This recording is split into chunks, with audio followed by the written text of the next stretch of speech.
Countless zombies were approaching the only person left alive. The guy sat by a tall structure, waiting for the monsters to get close enough, holding a grenade at the ready. A few moments later, one of the zombies lunged at Michael. The hero finally waited for this moment and pulled the pin with a smile, rejoicing that this hell would finally end.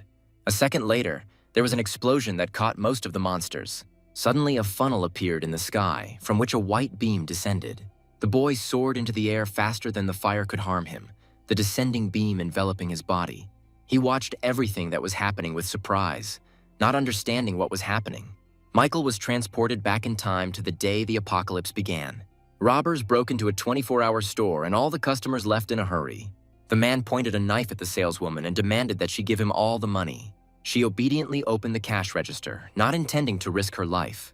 A moment later, the girl handed the money to the man, telling him to take it all and leave. He looked at Linda with a creepy smile, thinking how lucky he was to have run into such a beauty today. As the man began to slowly approach her, she retreated to the wall, beginning to slowly slide down it in fear. The girl took the first thing that came to hand for self-defense, saying that if he did not leave, she would call for help. But the robber only laughed, stretching out his hands towards Linda. When he tore off a piece of her shirt, she screamed for help. Suddenly, there was an explosion behind the man. When he turned around, he saw a strange guy with a gun. When Michael found himself in the past, the system said that the guy had 10 minutes before being transferred back. He decided to take essential items and water with food. He moved forward, intending to find out where the warehouse was, but was stopped by a man with a knife. The robber demanded that the guy stop pretending and take off his toy machine gun. But the next second, something sharp flashed past his cheek. The hero told him to shut up. The man fell to his knees in fear and began to beg for forgiveness. Michael was at his side in a second, knocking him out with one blow to the back of the head. Afterwards, he approached the girl, asking where their warehouse was. She pointed towards the door that was reserved for staff only. The hero thanked her and threw the hairpin in her direction as a token of gratitude. The girl deftly caught the gift, after which she tried to stop the guy. When he turned around, Linda thanked him for saving her and tossed him the key to the warehouse. Having received the key, the guy said that in the future she could find him and he would fulfill any of her requests. Linda didn't understand what he meant. A few moments later, the hero stood at the entrance to the warehouse. He needed to gather as many supplies as possible in 5 minutes. He was glad that the spatial ring had a large enough capacity. He emptied shelf after shelf. Everything was collected when he had 1 second left to spare, after which the space-time funnel sucked in the guy, moving him through time again. In the space from which Michael disappeared, some time had passed since the start of the apocalypse. 2 guys cornered the scared girl, wondering how much they could get from selling her. Linda, with tears in her eyes, begged them to let her go. A sudden noise caused the men to look away from her. Michael appeared behind them, pointing his gun at them, saying that it was beneath 2 men to attack 1 girl. Linda was happy that someone came to her aid. She asked the guy to take her away from that place. Michael didn't recognize her at first, but when she came closer, he realized that she was the same saleswoman. The hero said that he would fulfill her request, but first he needed to deal with one problem. 2 men who had been watching the guy all this time asked who he was that he dared to interfere in the affairs of the Axe Gang. If he wanted to die, then they would definitely fulfill the guy's wish. The guy activated his abilities. Covering the daggers with his aura, he asked his opponents if they really thought it was that easy to kill him. The next moment, a mark on his hand lit up and one of the bandits noticed it. Remembering where he had seen this symbol, he shouted to his partner that he was one of the awakened. They began to apologize and beg for mercy, but the hero had no intention of showing mercy to them. A second's attack was enough for him to get rid of both of them. Linda, who was watching this, was amazed by the guy's speed. It was hard for her to believe that an ordinary person could move like that. Looking at her, Michael asked if she had managed to forget him. Seeing the confusion on her face, he decided to give her a hint by saying the words, "Before the end of the world, store, robber, hairpin." A few seconds later, her eyes widened in surprise. She recognized him and asked why he hadn't changed at all since that day. The hero changed the subject, saying that she shouldn't worry as long as she was with him. He would fulfill her request and take her away from here. Suddenly, she asked Michael to save her boyfriend from the Axe Gang, saying that they had been hunting the couple for a long time. Michael turned around and said that he had promised her only one favor, after which he added that he was 100% sure that her boyfriend sold her. Suddenly, the hero heard voices from around the corner. Robbers from the Axe Gang came out to them. The girl immediately noticed her boyfriend among them. She ran towards them, trying to find out if he was okay. The guy approached the leader, saying that she was his girlfriend and could be sold profitably. Linda was shocked by her lover's words. She hoped that he was joking with her in this way, but the leader told her that her boyfriend was absolutely serious. He sold her to them for a sack of bread. She said with tears in her eyes that this couldn't be true. He couldn't betray her. They loved each other. Noah said that he was only pretending so that he could sell her profitably in the future, but he never loved her. The girl was hurt by the words she heard. She blamed herself for being blinded by love for several years and not noticing many obvious things. The gang leader began to approach her, saying that he could comfort her. Suddenly, Michael blocked his way, saying that he was not interested in all the details of their relationship. But he promised this girl to take her far away from this place and ensure her safety. One of the bandits' subordinates took out an axe and began to threaten the hero. But the next second, this daredevil fell to the ground with his neck pierced by a dagger. After this, the hero said that if they did not leave, he would kill them all. The bandits were talking among themselves about how this guy was awakened and they didn't have a single chance against him. Suddenly, the leader showed his abilities, saying that the guy was not the only one awakened here. He told the hero to give him the girl, then he would let him go without causing much harm. Crying, Linda told her savior to leave her there. She didn't want him to get hurt because of her. Michael turned around and replied that he always kept his promises. After that, he took out his blade, preparing to attack his enemy. The leader, seeing a confident guy in front of him, said that he was underestimating his abilities. Without listening to the end of the man's empty chatter, Michael attacked his opponent. The man didn't expect that he could be defeated with just one blow. The girl felt joy mixed with surprise, watching how easily Michael dealt with his opponent. After this, the hero looked bloodthirstily at the rest of the gang members, saying that now it was their turn. They began to back away, begging Michael for mercy. But to their regret, the guy was deaf to their pleas. Sliding lightning fast between his victims, he took their lives with one action. Only Noah remained alive. He began to apologize for his mistake, asking not to kill him. Michael looked at Linda, saying that he would do as she decided. The girl said that he saved her once, so he should be spared, but she never wants to see her ex-lover again. Noah was grateful to her, saying that he would not come near her again, and then ran to the other end of the alley. The hero who was watching this thought that he had seen a lot of things during the apocalypse. This man could cause a lot of trouble in the future, so he decided to leave a mark on it. The shot sent with the mark reached its target. The man felt a sudden pain in the back area. When Linda asked what he had done, the hero replied that he had not killed him, but had merely fired several beams of air energy into his body. The next moment, a yellow firefly appeared in front of him. The guy did not understand what it was. The moment the guy grabbed it, the system congratulated him on his second level of awakening. He was glad that his powers had increased. He understood that there were still many mysteries in this world, and he needed to assemble a team and return to the research institute from which his time travel began. Linda noticed that something was happening to the guy and asked if everything was okay with him. He replied that everything was fine, and since she was now safe, she could go. He had a couple of things left to do. When the guy moved forward, she stopped him, asking him to take her with him, arguing that she could help him. The hero asked how she was going to help him. The girl replied that she did not have superpowers, but she could offer another way, after which she began to pull off her dress. The hero was surprised by her actions and fell out of reality for a few seconds. After pulling himself together, he walked up to her and told her to follow him. Sometime later, they came out onto a crowded street. Linda asked what kind of place it was, because she had never been to this part of the city. The hero replied that this area is a paradise for the rich and a hell for the poor, and that you can buy anything here. When the girl asked where they were going, he pointed to a tall building in front of them with a sign that said auction. The auction house was full of people being served by girls in rabbit costumes. Once inside, the girl asked what they were doing there. She felt uncomfortable being there. The guy calmed her down, saying that only here they could fully replenish their supplies.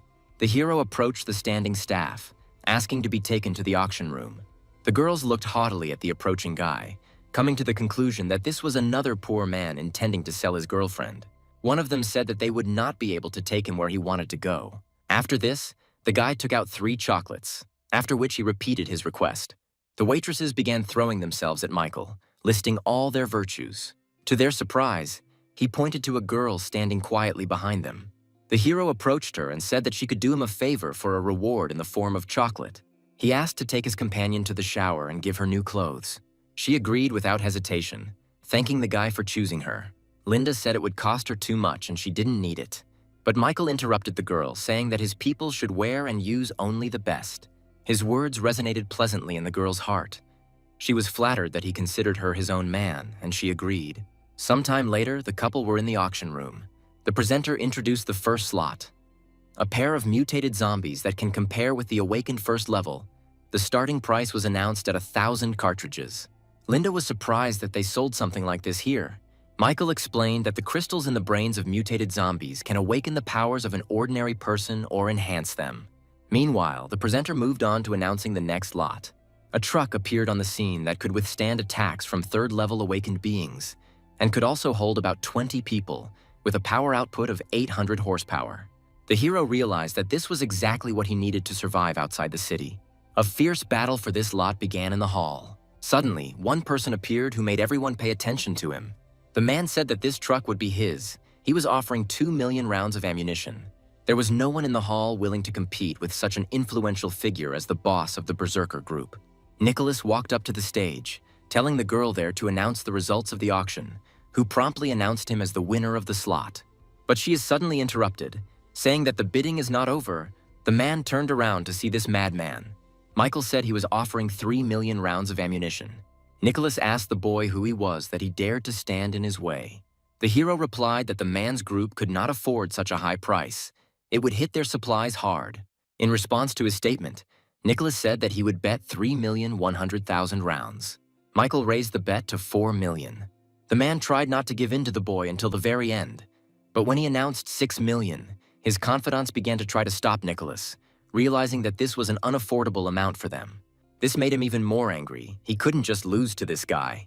The next moment, Nicholas walked towards the old man sitting at a distance, who is the creator of the truck. He said that the Berserkers would carry out any order if he sold the truck to him. The master thought this offer was good. He had heard about the strength of this group, so he agreed to the deal. After this, Nicholas, pleased with himself, turned to Michael, saying that he had won. The hero decided to use the same strategy as his opponent. He approached the old man, saying that he had something that might interest him, after which he showed him the box, upon looking at which the master was very surprised. The guy said it was a limited edition idol figurine that had been discontinued 30 years ago. Nicholas laughed at him, saying that something like that would not interest the master. The man did not pay attention to the distracting conversations in the hall. He could not believe that what he had dreamed of since his youth could finally be in his hands. He asked if the hero had any more figures. Michael smiled and placed a few more boxes on the floor. The old man looked at all this happily, saying that he would exchange the truck for these figurines. After his words, Nicholas recovered from the shock, saying that he could pay more. The master apologized, explaining that nothing could compare in value to the beautiful idols of the past. Everyone in the room was amazed that he traded an armored truck for ordinary dolls. Meanwhile, the old man approached the hero, smiling and saying that he had a promising future. Nicholas told his men to set up an ambush at the exit of the auction house. He can't just let this guy go. Sometime later, a new lot was announced. A girl who had sensory ability came onto the stage. Nicholas was immediately eager to purchase this lot. The hero thought that this ability would be very useful for survival. The presenter said that this girl is awakened. She can sense zombies within a few kilometers. Suddenly, Alice took the microphone, saying that she was selling herself voluntarily, but she had a condition. Everyone was excited by this statement. Everyone was confident that they would be able to fulfill all of her conditions. The next moment, she announced that this condition was the destruction of the Berserker group. Nicholas remembered her. The girl was part of a group of hawks that managed to escape from them. After his words, one of those present recalled that relatively recently the Berserkers had ambushed the hawks and destroyed almost everyone, with the exception of a runaway girl. The presenter realized that at this rate she would not get anything, and it was time for her to take control of the situation. She announced the starting price of 10 million rounds. Michael allowed his companion to participate in the bidding, asking her to announce their bid. Nicholas was furious that this guy was getting into trouble again, and he pulled out a gun and said that he wouldn't get out of here alive today. The hero, smiling, asked if the man was planning to desecrate the auction house with murder. After his words, Nicholas announced to everyone that he had a personal war with this impudent fellow. If someone wanted to part with life, then let them try to interfere. At his words, everyone started running towards the exit. The next moment, Nicholas shot at the hero. The guy easily dodged the bullet. The next second, he was behind the man, saying that his bullets were very slow. When the hero put a machine gun to the enemy's head, Nicholas stood motionless. Having analyzed what had happened, he asked the guy if he was awakened. Michael replied that it didn't matter whether he was awakened or not. He just wanted to get out of here alive. Nicholas's remaining subordinates pulled out their guns, telling the guy to let their boss go. The next moment, the man told Michael to dare to shoot him. Then his chances of getting out of here would be significantly reduced. The hero could not ignore such a polite request from his rival. He pulled the trigger, putting a bullet in the man's head. The gang members who witnessed the death of their leader decided to take revenge on Michael and began shooting. The guy deftly dodged all the bullets, gradually approaching his opponents. Once he got close enough, he took them all out one by one. Michael didn't kill them. He watched as they left the room in a hurry until the guy changed his mind. A few moments later, he turned to Alice, offering to come with him. The girl replied that the guy should have caught the berserkers first, not provoked them. The hero pointed to the dead Nicholas, saying that the girl had nothing to fear. There was nothing scary in this gang. After his words, Linda approached her, saying that she would be safe if she went with them and became Michael's subordinate. She looked at the guy again, coming to the thought that he could help her get revenge. Sometime later, they were running down the street trying to catch up with the escaped members of the group.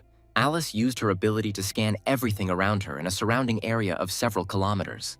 A few moments later, she managed to spot 3 guys. After she gave this information to Michael, he told the girl to watch his back while he took care of them. Immediately after that, he increased his speed, heading towards the indicated place. At the moment when the girls ran to the right alley, they saw Michael slowly coming out of there. Approaching his companions, he told Alice that without her ability, dealing with these guys would be quite difficult. Suddenly, the girl asked what his plan was. By killing Nicholas, he angered his brother, who had probably already managed to put a reward on their heads. Now it would be more difficult for them to move in the open. The hero just smiled, saying that if someone wanted to kill him, they should be prepared to pay the appropriate price for that decision. Linda got the guy's attention by addressing him by name. When he asked what was wrong, she said that her ex had recently asked her to meet him and he wanted to apologize again. But the girl did not want to go to this meeting. Michael said that this was a great opportunity. She should go. The hero simply could not pass up the chance to get rid of such an annoying person. After explaining the plan to his companions for a while, he said that he would give Alice some useful things, and later she would go and hide them in the place he had designated. Meanwhile, at the Berserker headquarters, the second leader was bursting with rage. He couldn't understand how people from such a strong group couldn't lay a finger on just 3 people. Suddenly, one of the subordinates came forward with an unknown guy, saying that he brought someone who knew a great way to lure out their target. Jack looked at the standing boy. He looked too unreliable and his body was terribly weak. The man doubted that he could be of any use. The next moment, Noah reported that the guy who killed Jack's brother had now teamed up with his ex. He had managed to arrange a meeting with her. Michael would definitely be somewhere nearby at that moment. The leader said that he would believe him, but if his plan failed, he should be prepared to say goodbye to his life. But if he succeeded, he promised the guy 5 packs of instant noodles. Upon hearing about the promised reward, Noah said that he would not let me down and could be counted on. The next morning, Linda and Michael met with her ex. She asked why he asked her for a meeting. The guy started apologizing, saying that he realized all his past mistakes and asked her for a chance to start over. Linda walked away from him a few steps, saying that she had said everything clearly the last time. After her words, Noah laughed, saying that if it was because of this guy behind her back, then she could no longer be afraid. He would die today. Immediately after his words, a gang of berserkers came out to them. Noah shouted to the leader that their plan had been a success. Linda realized that she was being used again for their dirty purposes. Noah admitted that it was quite easy to pull off, knowing the girl's gentle and easygoing nature. She began to apologize to Michael, saying that because of her, they had fallen into a trap. But the guy calmed her down, saying that this was exactly what he had been counting on when he had given his approval for this meeting. He said it was a great opportunity. If it weren't for her, they wouldn't have been able to get them all together. Jack mocked the hero. It seemed to him that the guy was too arrogant, saying that he would get rid of them all alone. But the guy said that he did not come here empty-handed, after which he gave the command to Alice. The next second, an explosion was heard in the place where his opponents were standing. Jack realized they were in ambush and ordered his men to leave immediately. Michael wondered where the man was going to go if explosions were happening everywhere. Immediately after his words, several more explosions were heard. Noah stood to the side and watched what was happening in disbelief. Michael turned his attention to the backing away guy, saying that his story had come to an end. Noah sank to the ground, begging the hero not to kill him. Seeing that there was no reaction to his pleas on the hero's face, he turned to Linda, hoping that she could stand up for him. He crawled on his knees to the girl, asking her to help him in memory of their relationship. Watching Linda's reaction, Noah was completely confident that she would agree. A few seconds later, the girl plunged a knife into her ex-boyfriend's stomach, wishing him to burn in hell. Linda said that he was right, and before she was too soft and allowed herself to be used, thanks to him she managed to change. After that, Michael said that it was time for them to leave here. Jack, emerging from the fire, asked where they were going to go with one unfinished business. The hero was surprised when he realized that the man standing in front of him was a third-level awakened one. The next moment, he rushed at Michael. The man was a few steps away from his goal when he was hit by a truck that suddenly appeared. After Alice stopped near her friends, the guy said that she was more than just in time. After everyone got into the car, Michael said that the noise they had made today would attract a lot of dangerous people. They had better get as far away from here as possible. When they drove out onto the next street, they had already been watched for some time. One of the groups that had taken on the task of capturing these three had already prepared their plan. Alice noticed the surveillance and began to race along the crowded street in an attempt to break away from the tail. But Jack was actively catching up with them in his car, not sparing anyone who got in his way. Right behind him rushed the leaders of the two best gangs in the city. Alice informed Michael that there were trucks at the nearest intersection that would block their path. The hero commanded the girl to speed up and drive towards the main gates of the city. They rushed at full speed, not paying attention to the people they encountered on the way. Approaching the gate, the girl said that they would not be able to break through it. It was made of thin steel plates. But the guy convinced her otherwise, telling her to trust him. During the auction, he overheard that the Berserker group was involved in the production of this gate, and the steel plate they were given was replaced with some wooden panels. Alice decided to listen to the guy's words and warned them to be ready for a blow. The residents, who realized what exactly these madmen were going to do, ran as far away from this place as possible, saving their lives. As Jack approached, he began to worry that they might know the secret of this gate. He tried to calm himself with the fact that those who knew her besides him had long since died. The hero waited calmly, and Linda, sitting next to him, was already preparing for death. But she was glad that if they did die, Michael would be next to her. A few moments later, he commanded the girl behind the wheel to start firing the cannons the truck was equipped with. The next second, several shells flew towards the gate. When they reached their destination, there was a loud explosion, causing cracks to appear on the massive doors. The truck broke through the flames and the next second found itself outside the city. Alice could hardly believe that their plan had worked and they had survived. The gang members tried to comprehend what had happened before their eyes. Suddenly, a multitude of zombies began to burst into the city through the hole that had formed. The leaders returned to their trucks, their goal now being to destroy the danger looming over them. Jack rushed forward, crushing most of the zombies. Meanwhile, Michael's team also destroyed the monsters that came their way. Linda was worried that there were many ordinary people in the city who would not be able to stand up for themselves. But the hero reassured her, saying that high-level zombies outside the city were regularly destroyed, and ordinary ones would not be able to cause any harm. The guy said that they should be grateful to them. He revealed to them the impending danger.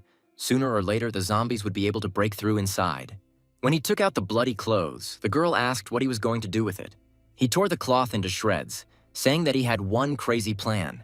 Immediately after this, he threw the pieces of cloth outside and the smell of blood immediately brought the zombies running to the truck. The next second, Linda turned sharply and crushed them all.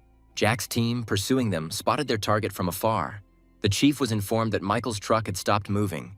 It looked like they were out of fuel. Jack was pleased with this news. Meanwhile, Michael sat in his truck and waited for his pursuers to approach. When the arrivals began to get out of the trucks, the hero said that he had already been waiting for them for a long time. The group members were glad that their target had come into their hands. Jack said they were surrounded and the guy had nowhere to run.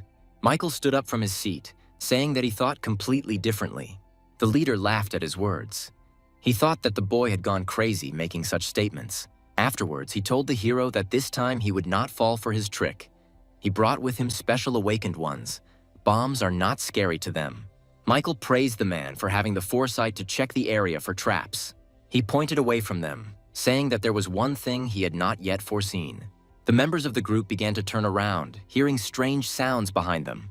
A crowd of zombies was approaching them from all sides. They realized that they had fallen into another trap. But this time, their chances of survival were much lower. The men began shooting at the monsters, trying to stop their invasion.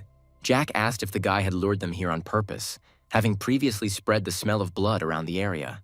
The guy confirmed his thoughts, saying that during the explosion he picked up several things from the man's dead comrades.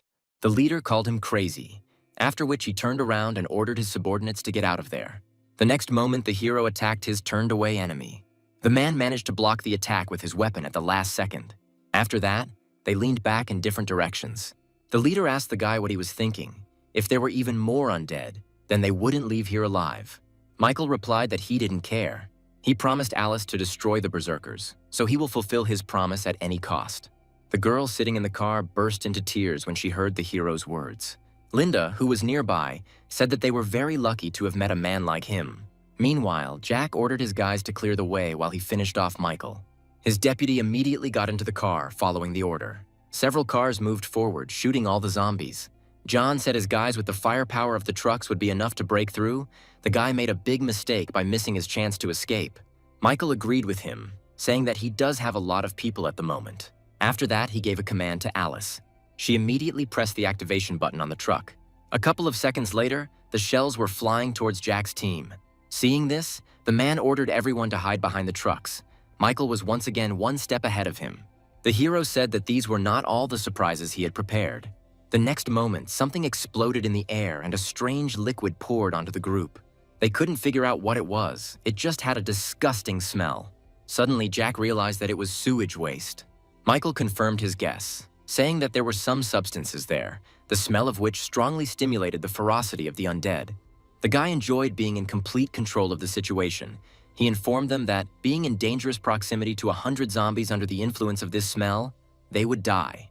Confirming the hero's words, the zombies became more aggressive, and the men could not concentrate because of the stench surrounding them. Moments later, the group members were defeated by the undead. Jack could only watch in horror as his comrades died. Alice, who came up from behind, said that now he understood what it was like to lose all your loved ones and not be able to help in any way. The man was filled with rage and was about to attack the girl. He swore to kill her even at the cost of his own life. Michael arrived in time and pushed his girlfriend back, telling Jack that he was his opponent, not her. The hero held back the enemy's furious attack, using his aura to deflect the dagger. The guy said that as long as he was here, the man might not even try to touch any of his people. After his words, Jack transferred his attack to the ground, saying that in that case he would get rid of the boy first. Michael was able to assess his abilities and decided that he needed to be more careful in this fight. The girls ran up to the hero and asked him if he was okay and if they should prepare to retreat. Their words angered the leader. He asked where they intended to retreat. He couldn't let the man who had destroyed all his comrades go unpunished. The man used one of his strongest attacks, launching a powerful wave of fire. Michael and the girls barely managed to avoid a direct hit on them. The next moment, he jumped onto their car. Jack was not happy that his opponent remained unharmed. He asked if he could also avoid his subsequent attacks. The hero replied that he was not going to run away all the time. He promised to get rid of all the members of the group. The girls began to dissuade the guy from such a rash action. It was obvious that he would not be able to stand up to Jack.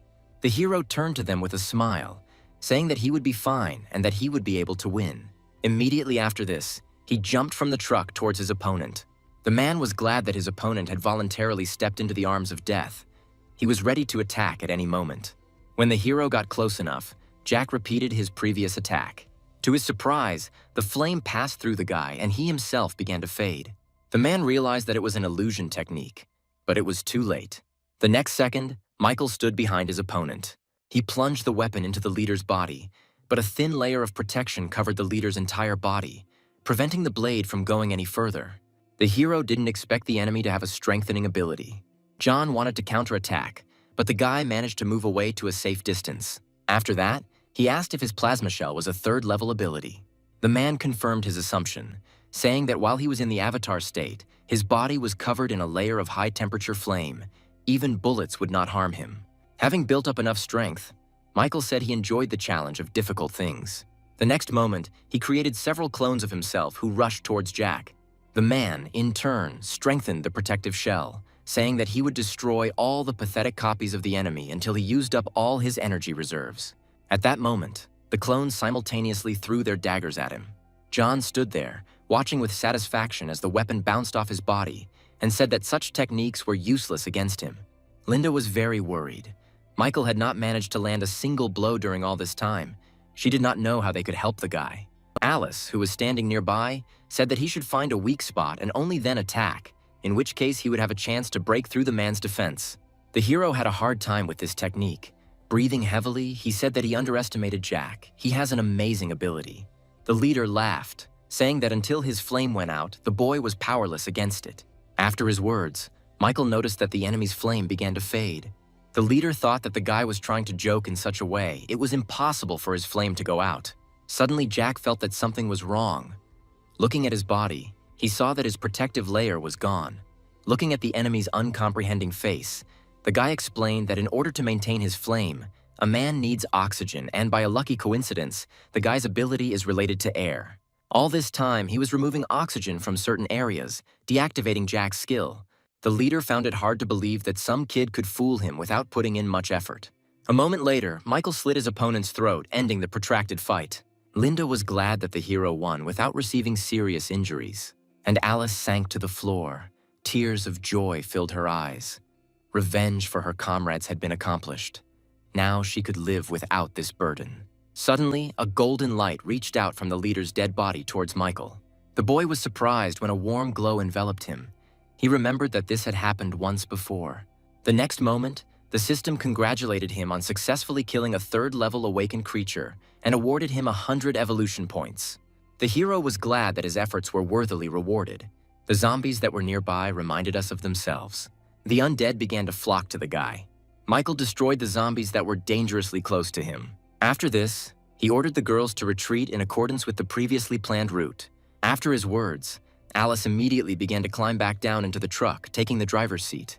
A moment later, the car moved towards the guy.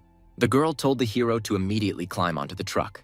The guy didn't think long and deftly jumped onto the car. Once safe, he told Alice to detonate the explosives he had prepared earlier. The girl took out the remote control and pressed the desired button without thinking. The next second, multiple explosions were heard behind them. He used the power of air to push back the remaining undead that blocked their path. One person was watching the events taking place below from the cliff. The girl was interested in the guy who killed the leader of the berserkers. She was looking forward to their battle. A few seconds later, Mina dropped to her knees, aiming her deadly weapon at the truck. The girl sincerely hoped that the guy would appreciate her gift. Michael noticed something rapidly approaching them from the air. Alice also noticed this and asked the guy what they should do. The hero told the girls not to worry, he would deal with it. Then he jumped towards the projectile. Linda, who was watching this crazy act, could not hold back her tears. She was very afraid for Michael. The hero thought that he had to finish off all the annoying individuals in order to ensure their safety. The next second, he threw his dagger at the projectile. This action was followed by a powerful explosion. Linda didn't know if Michael was still alive. The rising dust clouds obscured her view. Alice tried to understand the situation and figure out who could be shooting at them. Mina, who was watching, was disappointed that the boy she had placed her hopes on died so quickly. Suddenly, a dagger flew out of the cloud of dust. The girl didn't even have time to blink when something sharp ran across her cheek. She looked with surprise and confusion at the dagger that was stuck into the stone behind her back. The next moment, Michael appeared in front of Mina and said that it was too early for her to play with such dangerous toys. The girl was surprised that he was able to survive any attack. Smiling, she said she enjoyed playing against strong people. After that, she took out 2 pistols, pointing them at the enemy. The hero only watched her with a smile, saying that a weapon of such a level was completely useless against him. Activating his technique, he said that the girl must surrender. Mina was angered by his words. She's not one to give up without a fight. A moment later, she began firing her gun at the boy, intending to kill him. But all the bullets flew to the ground, colliding with the hero's air shield. Noticing that Mina was confused, he removed his shield and rushed towards her. As he approached, he told the girl that it was time to stop before it was too late. She jumped to the side, taking out her special grenade, which would definitely be the last thing the guy saw before he died. To Mina's surprise, Michael moved behind her in a flash. When she felt the guy's hands on her, she dropped the grenade in fear. The hero took advantage of this and deftly grabbed such a dangerous thing. The next moment, he said that once her bomb was in his hands, Mina had no chance of winning. The girl smiled at his words, showing the pin she had pulled out in her hand and saying that the guy needed to be more careful. He realized that such a dangerous thing in his hand would explode in the next few moments. The next second, he turned around and threw it as far as he could. Michael noted that this girl was very fast. He couldn't even notice when she pulled this trick. He assumed that Mina was also awakened. A couple of seconds later, there was a loud explosion. Despite the distance, the power of this bomb was enough to hit Michael and Mina. The girl sat on the ground, recovering from what had happened. Suddenly, the girl saw a blade pointed at her. When she raised her head, she saw a smiling guy, saying that it was useless to teach her wisdom. It would be easier to kill her. She informed him that once her heart stopped, the bomb implanted in her body would explode, turning everything within a 30-kilometer radius into a huge crater. After her words, the hero remembered that he had heard about one bounty hunter. She had an amazing ability to greatly enhance firearms. It is not difficult to guess that this is the same girl in front of him now. Michael thought it would be great if she joined his team. Mina noticed the doubt on her opponent's face and said that if he was afraid of dying, then he had better let her go. Unexpectedly for the girl, the guy asked if she wanted to join him. He had a lot of babes who might interest her. He's heard that she's just a gun maniac, so convincing her to join him shouldn't be a problem. Upon hearing the hero's proposal, Mina misinterpreted what he meant, recalling her past experience when she fell into the hands of perverts. Crawling away from the guy, she indignantly asked how he could offer something like that to an underage girl. She would never join him.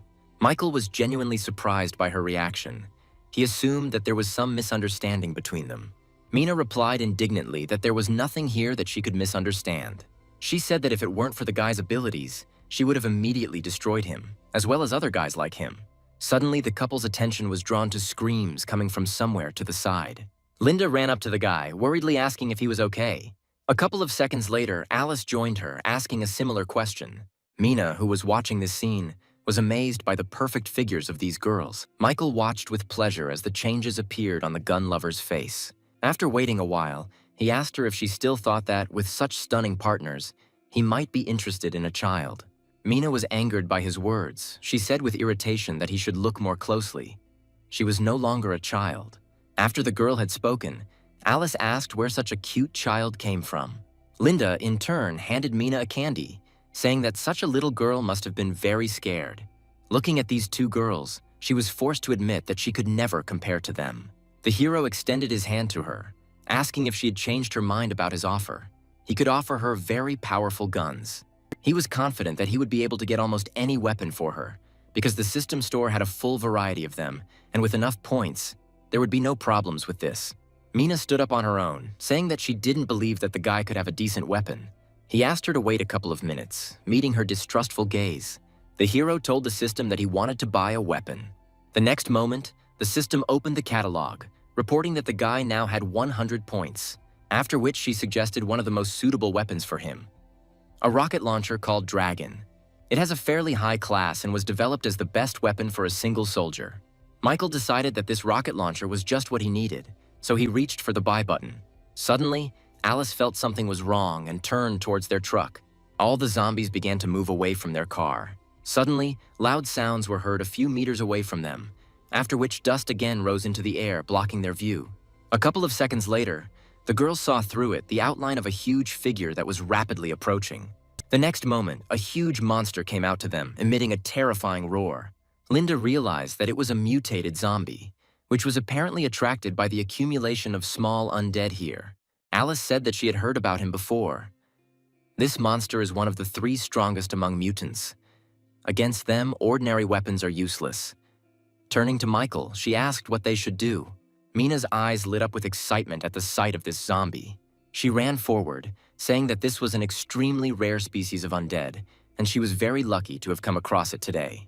After which, she set her sights on him, imagining how much she could earn by selling the crystals obtained from his brain. Suddenly, the hero stopped the girl, blocking her goal. Mina didn't understand why he was stopping her.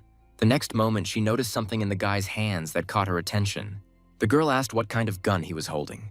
Raising the weapon, he said that this was his big baby, after which he asked Mina what she thought of it, noting that it was much larger than the one in the girl's hands. Mina responded with a bit of irritation that she might be bigger, but that didn't prove that she was better in terms of combat power. Michael patted his gun proudly, saying that it wasn't as weak as it looked. He decided to prove his words by aiming her at the mutant. The monster realized that he was in danger. A second later, he decided to attack those below. The mutant quickly approached the guy, reducing the distance between them. Linda began to worry that the monster was getting too close to them. The hero said that they shouldn't worry. He was confident in what he was going to do. After that, he pressed the button that activated his baby. The guy told everyone to get ready and take a couple of steps back. A few seconds later, He released the button and aimed the gun at the mutant. The projectile he fired completely engulfed the monster. Mina was surprised at how powerful the guy's weapon was. A minute later, a large crater formed a few meters away from them, leaving no hint of the monster's presence here some time ago. Pleased with himself, the hero turned to Mina, reporting that the threat had been eliminated. The girl looked at the guy in front of her with admiring eyes. Michael asked if she wanted the gun for herself, and if so, she would first need to join his team. The girl quickly approached him, saying that she accepted the challenge. Wrapping her arms and legs around him, she said that until he gave her this baby, Mina was free to do whatever she wanted. She tried to take the gun away from the guy, but he said that the girl should get off him first. Mina objected, saying that if the hero did not give her the weapon, she would never get off him. Alice, who was watching this scene, said that they had not yet gotten rid of all the undead surrounding them. They did not have time for fooling around. Linda, who was standing nearby, said with a smile that they could be forgiven for this pampering. Watching them, the girl had the feeling that she had returned to the world before the apocalypse. They decided to set up camp at this place, and a few hours later, everyone was sitting around the fire. Michael stood up, saying it was time to assign responsibilities. Heading towards the truck, he said that they were on a hill, so the usual undead would not be able to get here. Everyone would take turns on duty. The hero volunteered to be the first to carry out the duty. Mina asked when she could get the promised gun. The guy replied that until he completely trusted her, he would not give her up. After his words, the girl stood up irritably, saying that she was going to bed. Following her, Linda and Alice also headed to their tents. All this time, both girls were thinking about the same thing. Namely, that as soon as everyone fell asleep, each of them intended to go to Michael. Meanwhile, the hero was thinking that in just a few days, he had managed to assemble a team of 4 people, and it was time to go to the research institute. Suddenly, the door to the truck opened. A moment later, a smiling Alice appeared in this place, which greatly surprised the guy. He asked why she was here. Everyone was supposed to go to bed. After climbing inside, the girl replied that she wanted to thank him for destroying the Berserker group. The hero replied that there was no need for gratitude. Comrades should help each other. She had better go to bed. Tomorrow, they had an equally difficult day ahead of them. Ignoring the guy's words, she began to take off her jacket, languidly saying that she promised to give herself to the one who would help her take revenge. Embarrassed, Michael stepped back, trying to reason with the girl. He said that others could hear what was happening here. Alice pressed herself against the flushed guy, saying that before leaving, she made sure that everyone was fast asleep and that they had nothing to worry about. After which she pulled away from him a little, shyly asking him to try to be gentle with her during her first experience. His thoughts were in complete disarray at that moment. The remnants of his mind were telling him to pull himself together and save them both from making wrong decisions. But another part of my mind said that now was the apocalypse and such things were normal. His thoughts were interrupted by Linda knocking on the glass. The couple was caught off guard by the girl's appearance and they urgently needed to come up with something. Without waiting for an answer, Linda reached for the door handle, intending to open it. Alice was overcome with panic and asked the guy what she should do. The only thing he could think of was to hide her behind his seat. The moment Linda opened the door, she saw a sweaty Michael sitting in a strange position. She asked what happened to him. The hero tried to hide his panic behind a smile, saying that it was very stuffy in the car in the evenings. Alice, who was sitting in the back, tried not to even breathe so as not to give herself away. She was interested in why Linda had come to Michael at such an hour. The sudden guess that the girl had come with the same purpose as she had made her feel excited. The guy said it was very stuffy in there and suggested they move outside and talk there. He was desperately trying to come up with a plan to give Alice the opportunity to slip out of the truck unnoticed. To his surprise, Linda replied that there was no need for that, as if they talked outside they might wake the others. After her words, the guy began to feel excited again. He noticed that Alice had been acting like this for a few moments, but now she was hiding right behind his seat. He couldn't let anything happen in this situation. After clearing his throat, the hero said that now was not the best time or place for this kind of thing. Linda didn't understand what he meant. The next moment, she looked at her clothes and realized that the situation could seem quite ambiguous. The girl said with embarrassment that she came to him so that he could help her become awakened. She wants to become stronger because at the moment she is the weakest of their team. Hearing her words, Michael breathed a sigh of relief. Alice couldn't help but let out a sigh of relief either. She was glad that the girl wasn't interested in the guy in any other way. The next moment, to their mutual surprise, Linda approached the hero, saying that if he wanted, she didn't mind. Michael moved away from the girl as far as the space of the truck would allow, saying that today was not the best day. Crawling towards him, she said that she thought differently. This was a wonderful opportunity when no one could stop them. The knock on the glass that was heard once again frightened Linda greatly. Mina tried to reach Michael, hoping that he would open the door for her. The guy himself was at a loss as to what she could possibly need. Linda was worried about what would happen if she was seen here like this.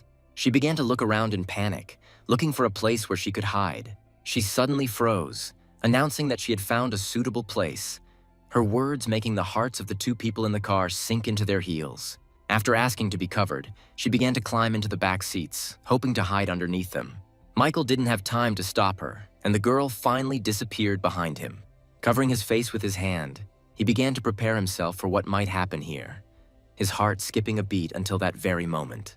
A couple of seconds later, Mina opened the door, asking what the guy had been doing all this time. The girl hoped to use some seduction techniques to get the coveted gun. He looked at her with resignation, saying that now it was all over. There was no point in hiding anything. Mina looked at him blankly, asking what he meant. After that, excited voices were heard from behind. Linda was scared that someone else was hiding here besides her, and Alice was forced to reveal herself so as not to create panic in her friend. Mina was stunned that both girls had been with Michael the whole time. A moment later, she called the guy a pervert. They didn't even try to hide what they were doing. The flushed hero slapped her on the back of the head, saying that she had misunderstood the situation. The girl just looked at him with distrust. The next morning, they set off on their journey. Michael rode on top of the truck while the girls were inside. He didn't feel any discomfort from yesterday's situation, but he couldn't say the same about his companions. Linda was still going over in her head what had happened yesterday. She hadn't expected to meet Alice there. Mina broke the awkward silence by saying that she hadn't expected Michael to have the strength to take on two people at once. Alice, flushed, said that the girl had misunderstood everything. Linda confirmed her words, saying that nothing ever happened between them. Mina said that there was no need to be ashamed of this situation. In their current world, Michael could create his own harem group at any time. After her words, the truck braked sharply. The girl was unable to stay in her seat due to such a sharp braking, and she found herself pressed against the glass. Mina told Alice that she shouldn't react so strongly to her words, but the girl pointed somewhere ahead, asking her partner to look in front of her. Mina saw a lot of zombies crowding around the huge trucks. As Linda got out of the car, she didn't understand why so many undead had gathered here. Alice asked Michael what their plan was. The hero responded that the girls should get back into the car and leave. He felt that something was wrong here. Listening to his words, Linda walked up to the truck, preparing to climb inside. Suddenly, a stele, reinforced by aura, flew at them from above. Michael noticed her as she began to approach the unsuspecting Linda.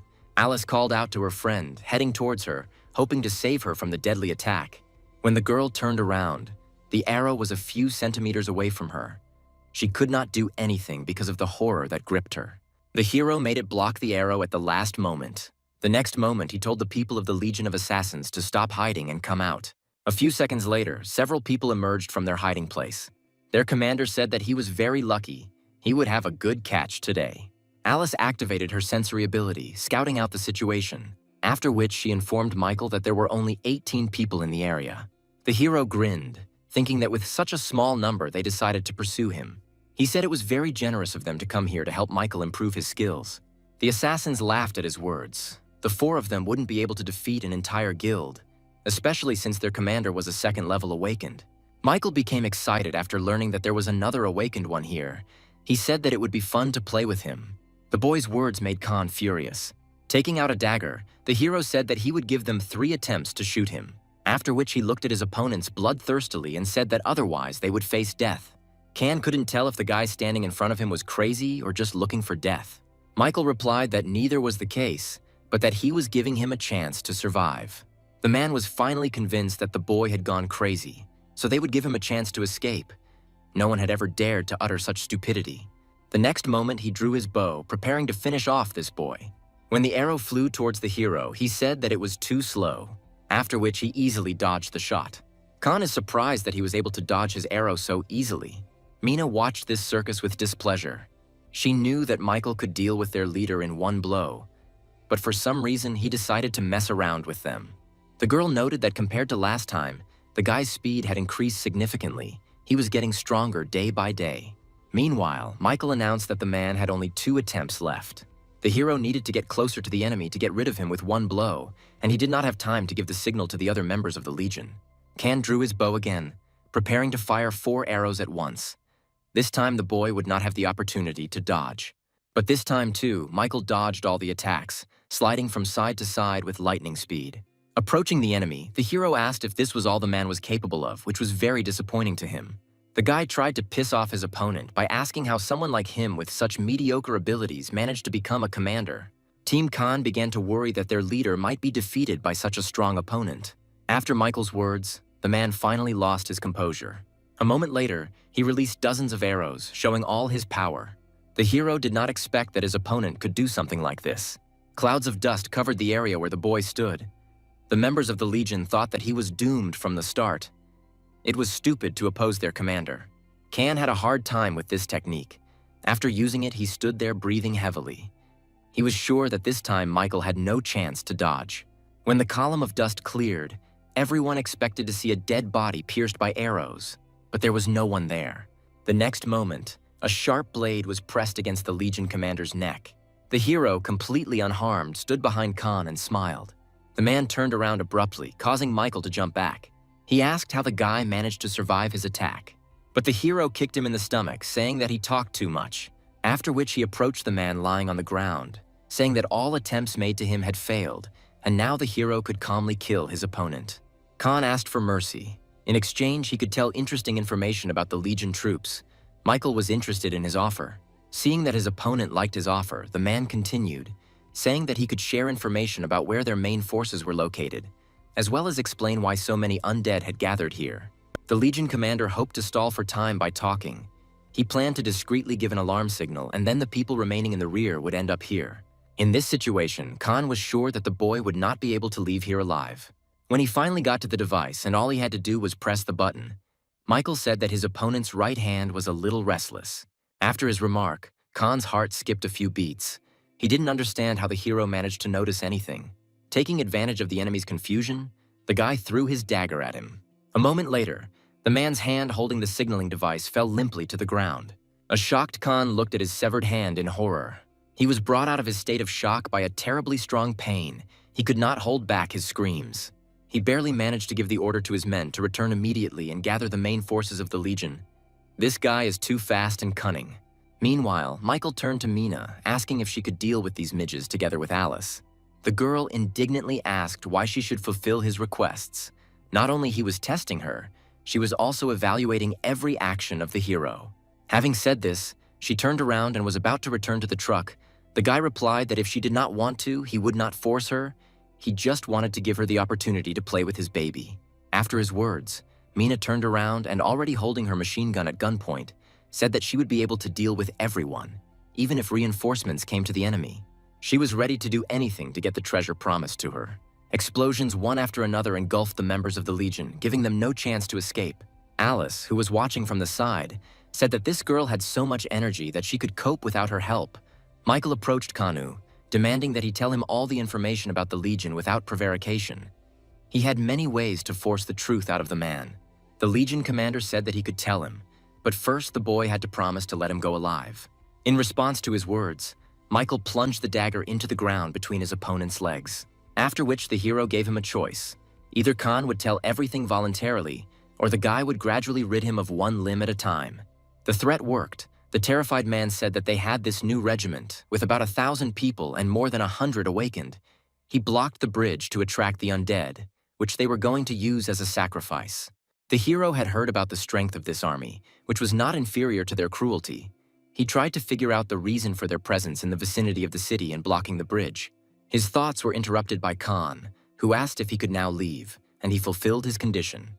Without waiting for an answer, the man ran away from the place. He planned to return here, bringing the main force of the Legion with him to get rid of the guy. Suddenly, a dagger blade pierced his chest. Alice, standing to the side, watched in surprise as the well-aimed weapon reached its target at an impressive distance. Michael said there was no clause in his terms about releasing the man alive. He later approached the dead enemy, taking his dagger. Suddenly, the hero noticed a green glow coming from the man's body. Coming closer, he picked up something that resembled a pearl. It was the one that was emitting this glow. The next second, the balloon burst like a soap bubble. Michael realized that he was trapped. He immediately informed the girls that they needed to leave immediately. They had been discovered. After his words, they all rushed to the truck. Meanwhile, at the Legion camp, Glenn used his ability to check the status of all squad leaders. Suddenly, one of the connecting balls burst. He was surprised that the commander of the patrol squad was defeated. The man knew that Khan was a fairly strong second-level awakened. The person who killed him must have incredible abilities. After that, he headed towards the exit of the tent. They had been sitting in one place for quite a long time. He decided it was time for them to start moving on. Michael and his companions moved in complete silence. Unable to bear it any longer, Mina began to complain about the fact that she was sitting in the back while everyone else was sitting in front. The guy asked her to shut up. They could be caught at any moment. They should be prepared for this. All this time, he was thinking that their forces were not enough to resist the numerous army. Meanwhile, Linda was thinking about how she could become stronger so as not to become a burden to others. Suddenly, Alice reported that enemy vehicles were approaching them. Michael expected to be caught up, but he didn't think it would happen so quickly. Glenn, who was leading the chase, ordered the truck to be caught. He couldn't let those who killed Khan get away. As he approached, he fired his cannon towards the enemy. Alice warned that a rocket was flying towards them. After her words, Mina climbed onto the truck, saying that as long as she was here, none of the missiles would hit them. After she fired directly at the charge flying towards them, the deafening explosion passed over their heads, causing no significant damage to either side. The girl said she has no equal when it comes to guns. In response to her statement, Glenn ordered all missiles to be fired on his command so that the girl could show off all her skills. Mina didn't like this way of testing her abilities. The man raised his hand and gave the permission signal. The girl realized that she couldn't handle so many missiles on her own, so she called Michael for help. The boy responded to her request by joining her on the roof of the truck. He immediately placed an air shield around the bottom. All the missiles crashed into it, causing no damage to Michael and his team. The Legion troops did not understand where the wall of air came from. Glenn ordered no more rockets to be fired. Glenn found the meeting with such a talented guy quite interesting. Getting down from his truck, he told the hero that he had managed to interest him. Jumping down, Michael told Mina to move forward while he held them back. Otherwise, they would not be able to escape the pursuit. Coming to his senses, he said that his baby was staying in the truck, so their safety fell on Mina's shoulders. The happy girl told him not to worry about it and wished him luck before disappearing into the car. A moment later, the girls left safely. Glenn was furious that the girls they could have had for themselves had slipped away so easily, and he demanded that the hero bring them back immediately. The male subordinates said that they would take care of this and bring the beauties in the near future. Michael couldn't let this happen. He used the air wall again, blocking the Legion squad's path. A moment later, explosions followed, indicating that the trucks had collided with the barrier. The men realized that unless they got rid of Michael, they would not be able to break through this wall. Using this technique for the second time in a row has significantly exhausted the hero. It will be difficult for him to resist such a crowd alone. His condition did not escape Glenn, who asked if the boy had enough strength to stand firm. Michael replied that he had more than enough strength left to deal with someone like them. After that, he drew a line between them. Pointing the dagger at the man, he said that anyone who crossed this line would die immediately. Lighting a cigar, Glenn said that it sounded creepy, then said that his guys could have a little fun with this kid. The man understood that the guy was not so simple. He planned to exhaust him and then find out the necessary information. The squad members who received the order were seriously determined to kill their enemy. As the men approached the drawn line, he pulled out 2 daggers, saying that the extermination was beginning. The next moment, he slid between them with lightning speed, getting rid of each one.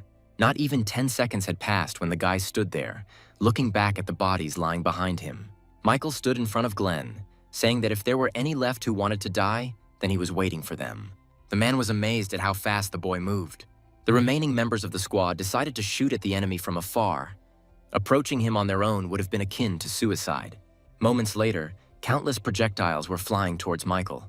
He stood motionless, asking if they seriously thought they could stop him in this way.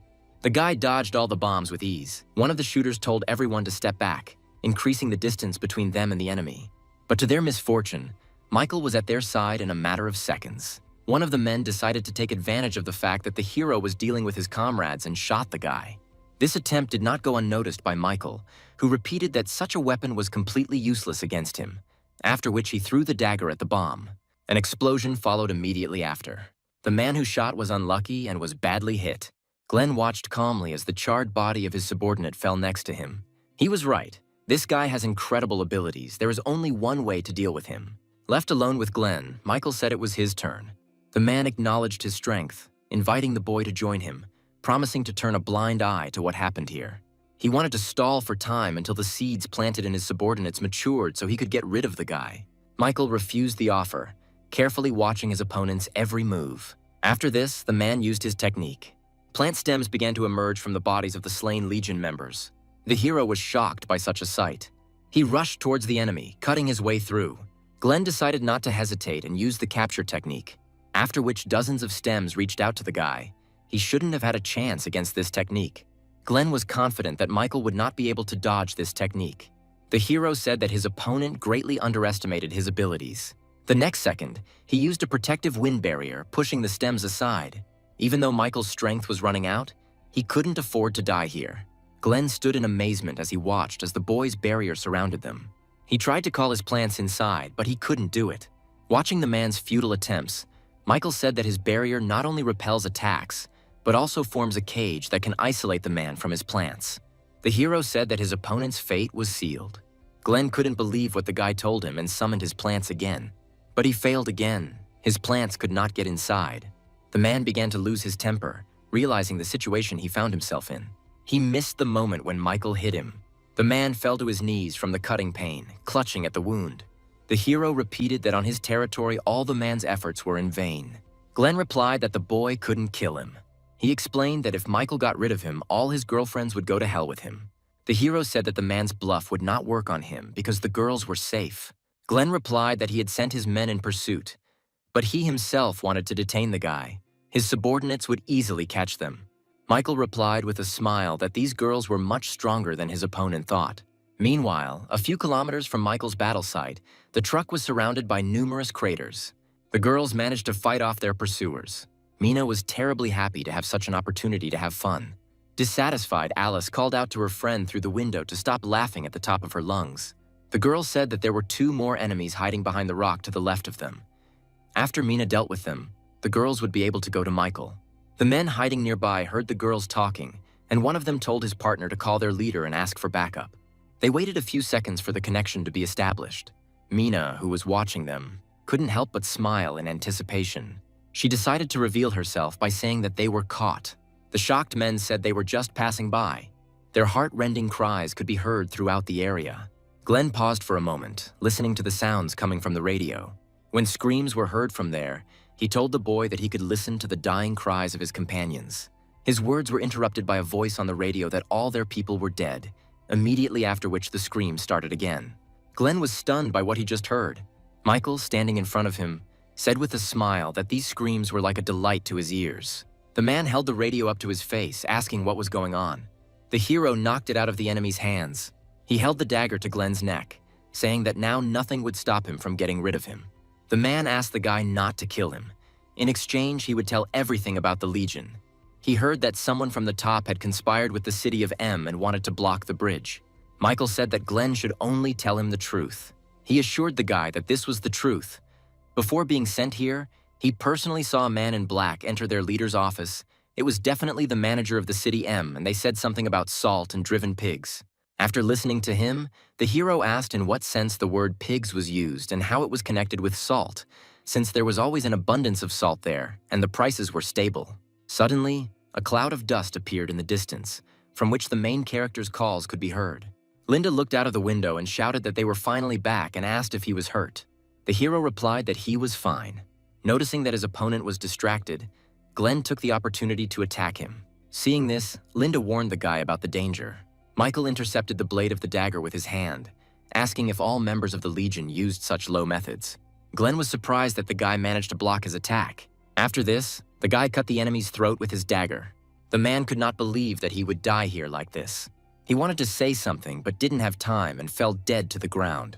The girls who got out of the truck approached and asked if Michael had any wounds.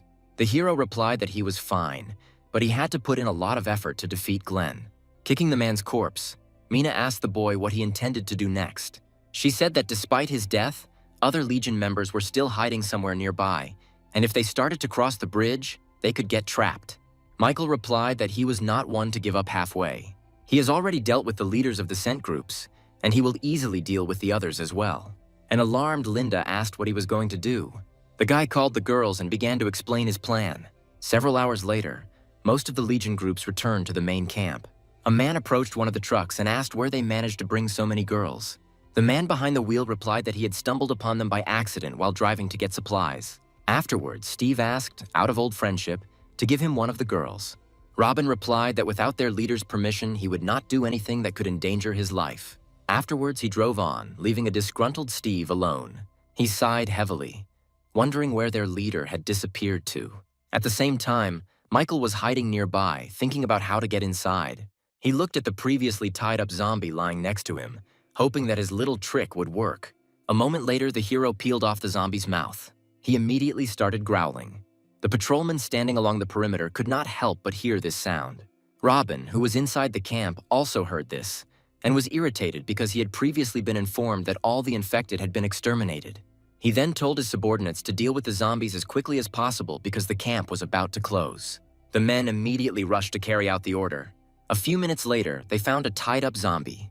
One of them suspected that something was wrong here and suggested going back. Suddenly, Michael's blades were pointed at their necks. The hero apologized to them for the fact that they would no longer be able to return to the camp. After these words, he immediately cut their throats. Robin was attracted by the noise coming from nearby and asked what his subordinates were doing all this time. From behind the mountain, they answered him that it was too dark here and Tim had been bitten. They needed his help. Robin decided that his subordinate could no longer be saved and told the guy to deal with the zombie and the bitten partner himself. He himself returned back to the camp. Michael made sure that the people of the Legion had lost all vigilance. Noticing the approaching figures, he threw on the cloak from the dead man's body. After he came out of his hiding place, pretending to be wounded, the hero said that everyone was killed. Steve approached and was unhappy that they had lost a man to eliminate just one zombie.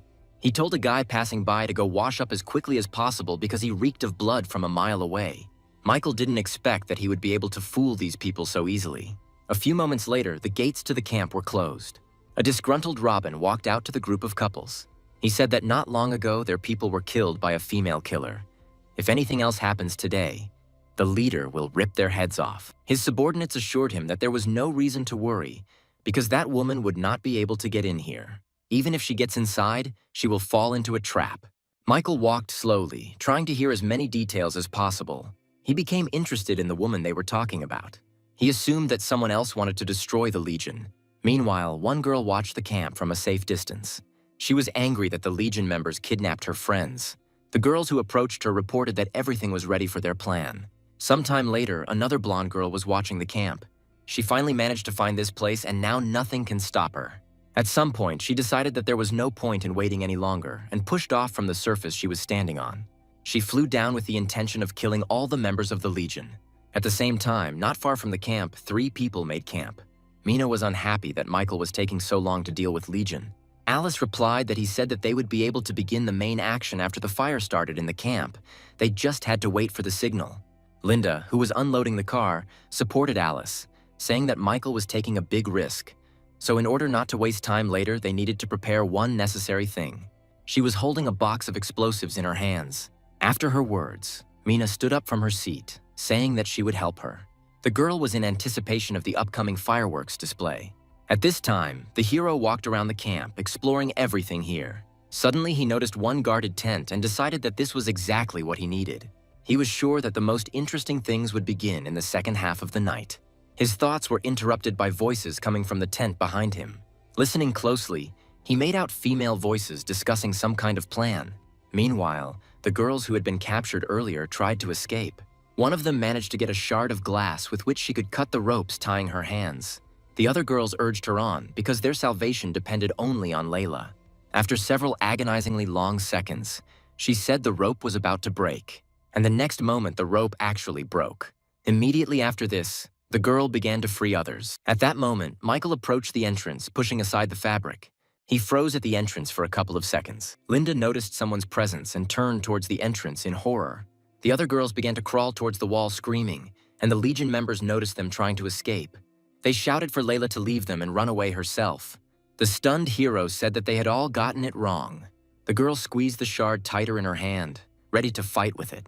Noticing Layla's mood, the guy put his palm in front of him, trying to explain to her that he was not going to harm them. But the girl heard nothing and rushed at him, screaming for him to die. He didn't dodge the glass blade because he didn't think the girl would seriously do it. Michael grabbed her hand with the shard. She dropped her weapon in surprise, but the guy said that he was not from the Legion and did not intend to harm them. Layla didn't believe his words and said that he shouldn't take her for a fool, since no one except the Legion members would show up here in the dead of night. She tried to attack him again. The hero had to jump back to dodge. He said that since they didn't take his word for it, he would have to prove it in another way. The next moment, he jumped up from his seat. Approaching her, the guy said that the best way to do this would be to convince the girl with physical force. The other girls silently watched the chaos. At some point, they were dumbfounded by the shock of the picture that unfolded before them. Michael tied up Layla and, spanking her on the hips, said that if he were from the Legion, he would have killed her long ago. The spankings became more and more painful each time. The flushed girl demanded that he let her go. The girls sitting nearby agreed that this man really didn't look like anyone from the Legion and assumed that May had sent him. When the guy stood up, the girls froze in anticipation of his next actions. Michael stood up and asked Layla if she believed him. She replied that she believed. Despite her outward calm, rage raged inside her. She would never forgive this guy for treating her in such a shameless manner. After her words, he bent down, untying the ropes, saying along the way that if she wanted to get out of here, she should listen to him. A man from the Legion came to the noise. Without finishing his sentence, the hero froze in horror, realizing that things were bad for them. Layla shared the boy's horror. He pulled up the hood of his cloak, telling the girls not to do anything rash. Afterwards, he stood up and headed toward Steve, who had arrived, asking what was going on. Layla turned around to look at him, wondering what the boy was up to. The man Michael had seen earlier asked him what he was doing there and, holding his nose, reminded him that the guy had been ordered to wash himself first. The hero said that he was about to take a shower when he heard strange sounds from here, so he decided to go in and check. After which he stretched out the rope and added that he discovered that one of the girls was preparing to escape. Then he pointed at Layla and said that he was going to tie her up again, and that was exactly what he was caught doing. Steve praised the guy. Afterwards, he turned his attention to the girl, saying that when their leader returned, he would deal with her first. Leaning towards the man, Michael said that it was unknown when their leader would return, and suggested that they have some fun with her until then, after which they would say that the girl was accidentally killed during an escape attempt. He thought seriously about the hero's words. When Layla heard this, she thought that the guy had deceived her after all. Having weighed all the pros and cons, the man said with a smile that the boy's words made sense. After that, Steve headed towards the tied-up girl. The hero was glad that Steve took the bait. Stopping in front of the girl and smiling smugly, he said that very soon she would personally learn all his skills. She looked behind him with a smile and asked if he wanted to try out his friend's skills on himself. After her words, Steve turned back in confusion. At that very moment, Michael put the blade of a dagger to his neck, asking what, in his opinion, was stronger, the guy's knife or the man's neck. Without waiting for an answer, the hero cut his neck. The girls watched in amazement as the dead body of one of the Legion members fell in front of them. After that, he began to untie Layla's ropes again, telling them to wait here, and as soon as they heard the explosion, they should immediately rush to the exit. Once freed, she asked if his main purpose in getting here was to save them. Handing her the pistol, the hero replied that the Legion had started an unequal game with him, and he was obliged to put them in their place. Afterwards, he turned around and headed towards the exit, saying goodbye that if she got into trouble again, he would not save her. The girl snorted in embarrassment, replying that she did not need his help in the future. Immediately after this, she began to untie the other girls, listening to how heroic the act of the departed guy was. When Layla asked whose side they were on, the dark-haired girl replied that naturally they would be on the side of their savior. She was distracted from their conversations every now and then, thinking about whether the hero would succeed, because there were more than 1,000 people in the camp. At the same time, 2 men were patrolling the campgrounds. They both argued about which of them was more tired. When footsteps were heard nearby, the men perked up and began to look in the direction of the stranger, asking who was there. Michael approached and told them the false name of their comrade whom he had killed earlier. After complaining about the hardships of night watch, he took out a pack of cigarettes, asking if anyone had a lighter. The men also asked him for one when he mentioned that cigarettes helped to drive away drowsiness. And a couple of seconds later, his request was fulfilled. The man holding the lighter said that the hero had become more handsome than before.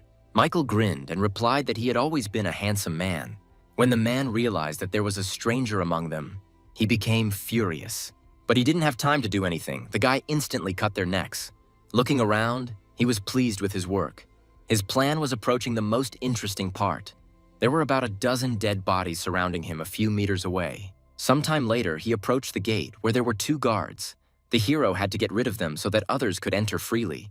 Michael approached them using the same script, asking for a lighter. He found it strange that they did not react to him in any way, and he approached one of them closely.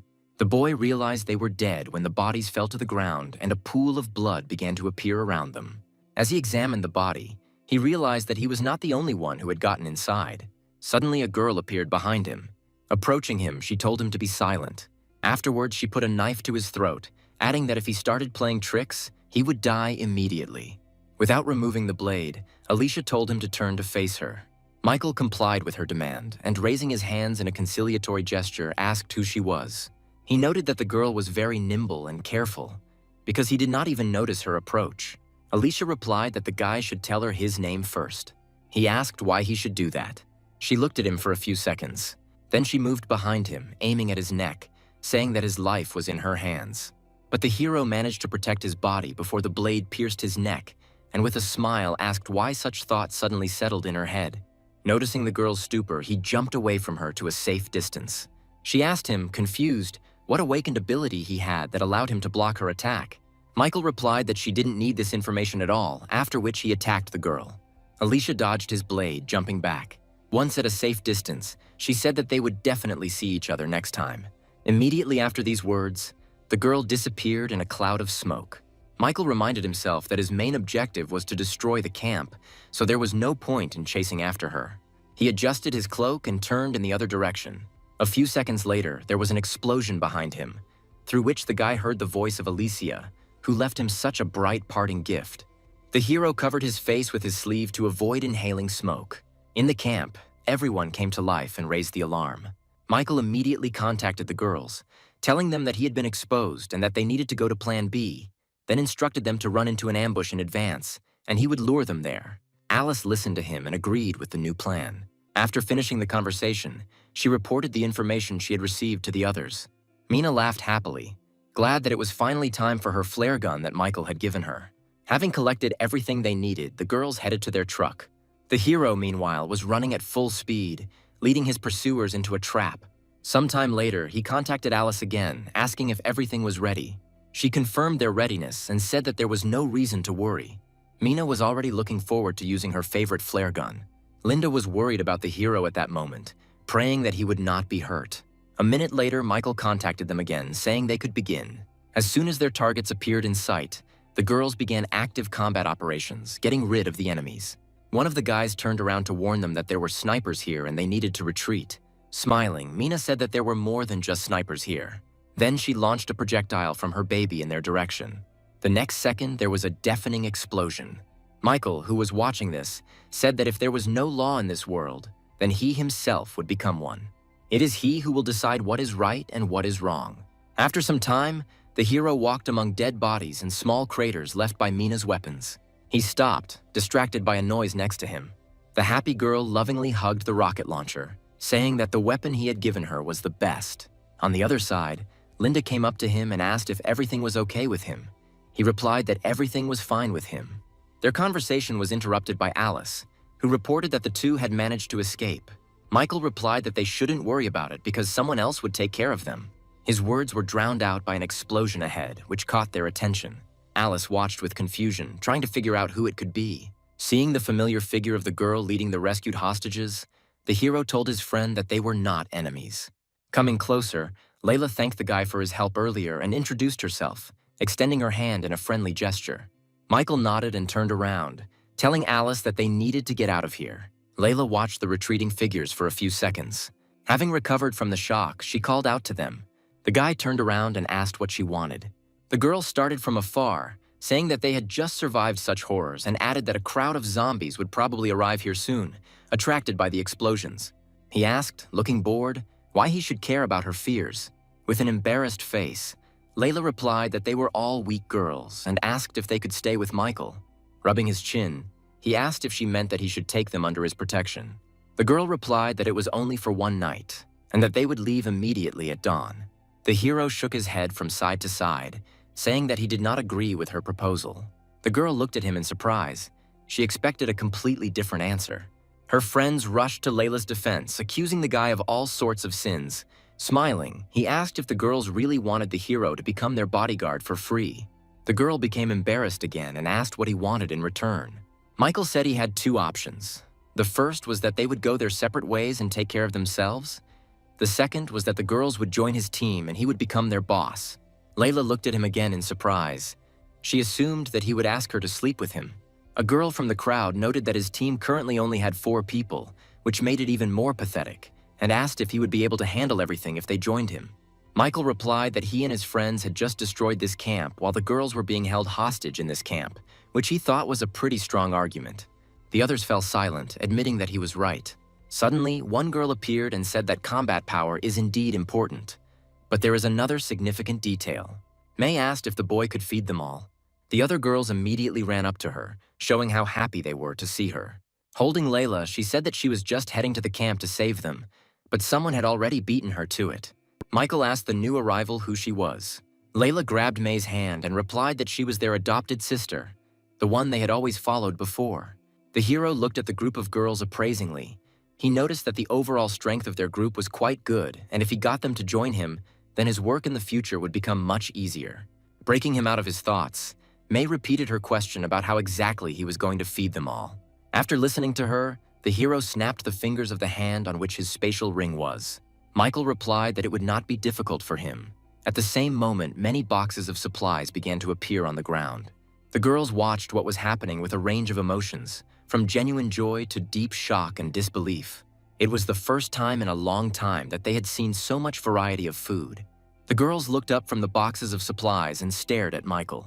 A couple of seconds later, he decided that this was enough and said that they had seen everything, and now it was up to them to decide whether to stay or go. May looked at the Snickers bar handed to her in surprise, thinking about everything. The girl who approached her offered to agree to the guy's proposal and join his team. The others immediately supported her, trying in every way to convince May. When she could no longer stand the noise, the girl shouted for everyone to be quiet. Once her request was fulfilled, she pointed to Michael, stipulating that in addition to all these supplies, each of them would have to receive 1,000 rounds of ammunition every day. He replied that he was ready to give them 2,000 rounds of ammunition, but they had to obey him unquestioningly, otherwise he would throw them out. As for supplies, he can guarantee that he will provide them with salt for every meal, but the girls will have to work hard to get the rest. May liked his terms and agreed to join him because not every belle is willing to provide the opportunity to consume salt at every meal. The girls watched with joy as the 2 leaders shook hands to seal the deal. Someone couldn't help but cry from happiness that they no longer had to worry about food and salt. May said that from now on, their relationship was that of employer and employee, but she warned him not to dare even think about using any of them for any other purposes of his own. Michael grabbed the girl by the neck and threateningly said that the first thing she should remember was to never talk to him in such a tone. He advised her, instead of worrying about him forcing them to do anything, to watch their behavior and not let them slip inside his tent. May angrily replied that no one on her team would ever do such a thing. Despite her words, the girls began to surround him one by one. One of them pressed herself close to him and asked what kind of girls he was interested in, even if he already had a girlfriend. She wouldn't mind becoming another one. May, watching this, tried her best to maintain at least a shred of composure. But rage took over her completely, and she began to shout at the girls, trying to bring them to their senses. Layla, who approached her, said that she should give them a little freedom. Considering the state of things in the changing world, it was unknown how long they would be able to live. May sighed heavily, hoping that she wouldn't regret her decision in the future. The next day, they set up their camp. Linda informed the hero that all supplies had been counted. She then held out her hand with the multicolored crystals she had found among the supplies. Michael took one of them, saying that they were full of strong energy, and some of them could even be directly converted into water. Linda said she had heard that if an ordinary person absorbed some of the energy from it, they could become awakened. Having said this, she asked if she too could become awakened with the help of the crystal. The hero shook his head and replied that the crystals that Linda was holding had unclean energy and could harm her body, and that they should wait a little. The girl lowered her head in disappointment. Michael stroked her head soothingly, telling her not to be upset. Afterwards, he said that he would help her become awakened as soon as he found the right crystal. Smiling, she replied that she believed him. At that moment, May appeared and said that everyone was already gathered and waiting for his orders. A moment later, the others appeared behind her, and in one voice they said that they were ready to carry out any order. Smiling, he told them to be prepared to hear his first order. Afterwards, he ordered them to eat well and rest. They clearly didn't expect anything like this. But a moment later, the girls were already joyfully shouting praises to their new commander. After a while, everyone was actively busy preparing food. The girls were looking forward to the moment when they could finally eat delicious food. An argument broke out between them about what exactly this porridge was made from. A little later, Linda approached them, saying that everything should be ready by now and they could begin their meal. After her words, they happily grabbed their plates. One of them touched the lid with excitement, slowly removing it. Everyone looked inside at the same time to see what was inside. They were very surprised when they saw real steamed rice in the pot.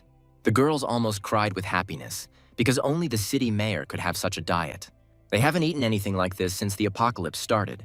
The girls threw down their plates, grabbing porridge straight from the pan. Linda came up and said that they didn't have to hurry because they would bring more dishes and there would be enough food for everyone. One of them looked up from her pot and asked what dishes they were talking about. Smiling, Linda replied that it would definitely be something tasty. The girls began to guess what it could be.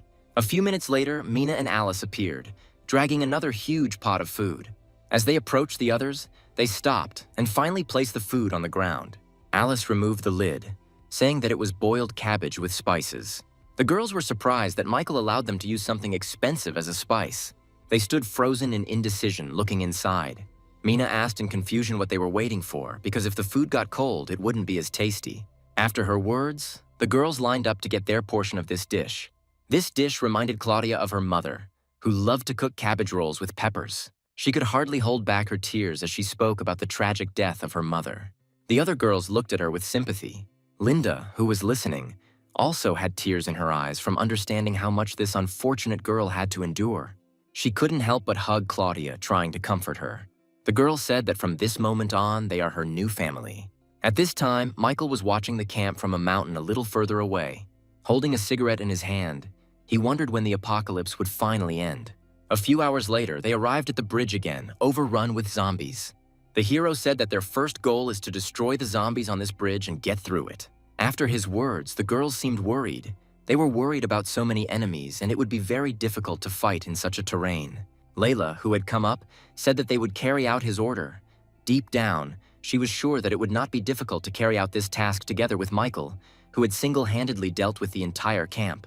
Contrary to her expectations, he said that this time he and the rest of his old group would not participate in the battle, and they would have to deal with all the zombies on their own. The girl looked at him uncertainly and asked the reason for his decision, because if he was not there, they would not be able to cope with everyone. Michael didn't let her finish and said that he just wanted to see how strong they were without him. He had already given them what he promised them. Now it was their turn to prove their worth to him. As he passed Layla, he continued, saying that if they couldn't even handle this, then there was no point in him keeping the trash around.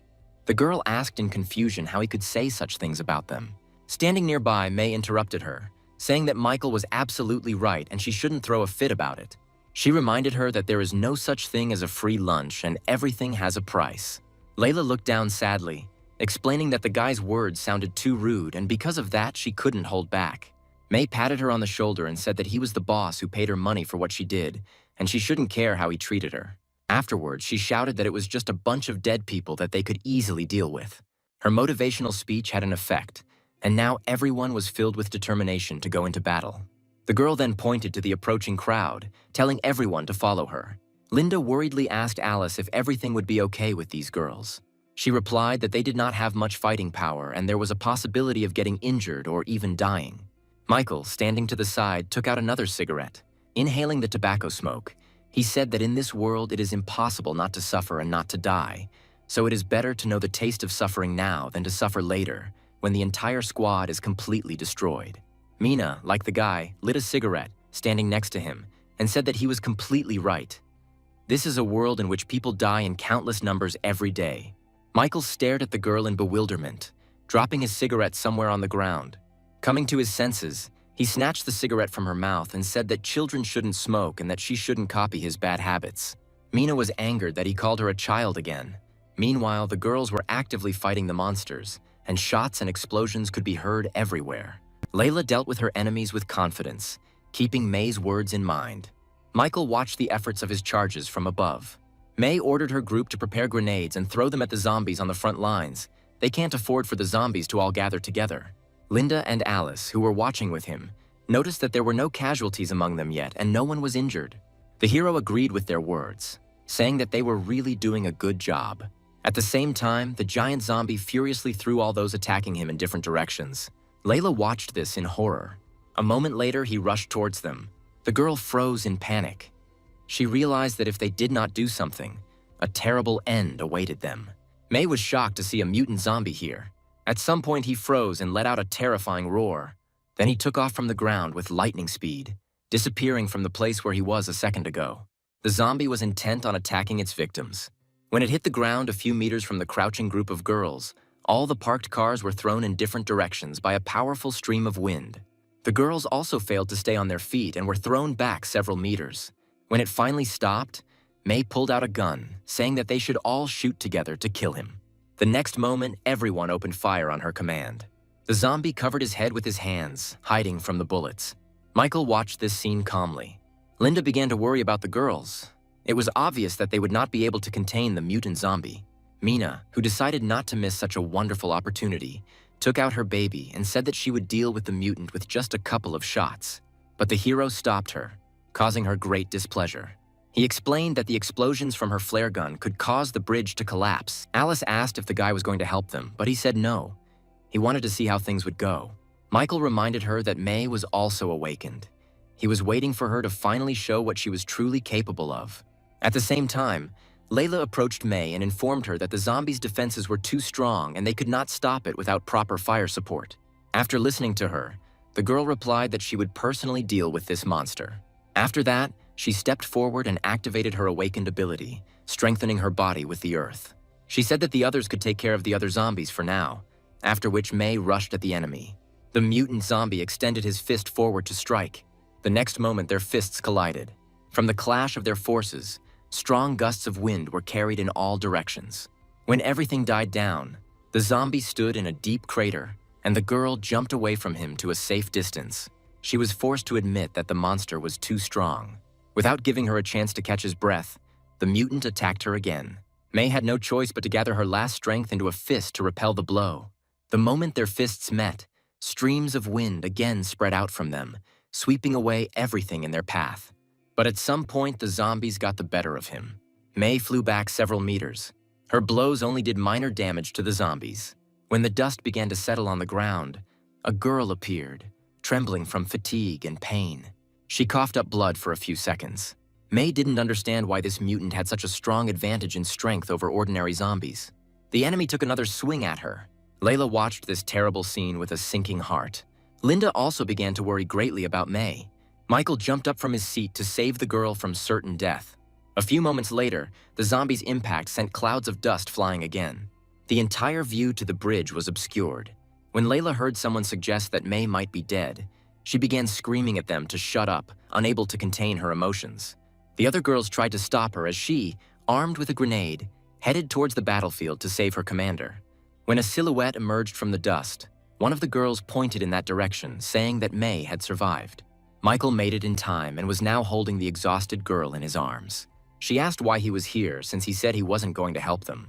The guy replied that he was worried that the bridge might collapse if they continued fighting like this. The girls breathed a sigh of relief when they noticed their commander in Michael's arms. Linda also calmed down. She was sure that if the hero was there, then there shouldn't be any problems. The mutant roared in rage. A moment later, he attacked his victim again. Michael managed to jump aside from his opponent's powerful fist. He landed on the ground a few meters away from the mutant a few seconds later. The hero let go of May when they were relatively safe. Afterwards, he told the other girls to take care of the victim while he personally dealt with this zombie. May grabbed his arm, stopping him. The girls surrounding the guy began to dissuade him from such an ill-considered idea. The hero stepped forward, saying that he was not going to waste his time here. He was determined to cross this bridge today and nothing would stop him. Michael fearlessly rushed forward, and the zombie in turn swung his fist at his target again. The hero was serious, and, activating his abilities, he prepared to attack. The next moment, cutting gusts of wind flew off his blades.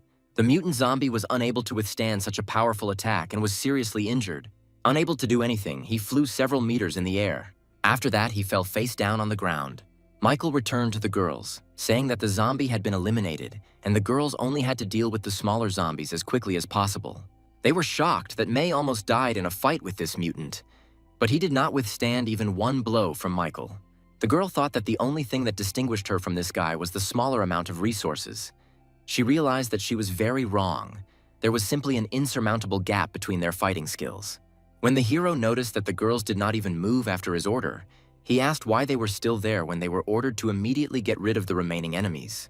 Layla was the first to pull herself together and take further command upon herself, leading the girls behind her. Shooting on the bridge resumed again.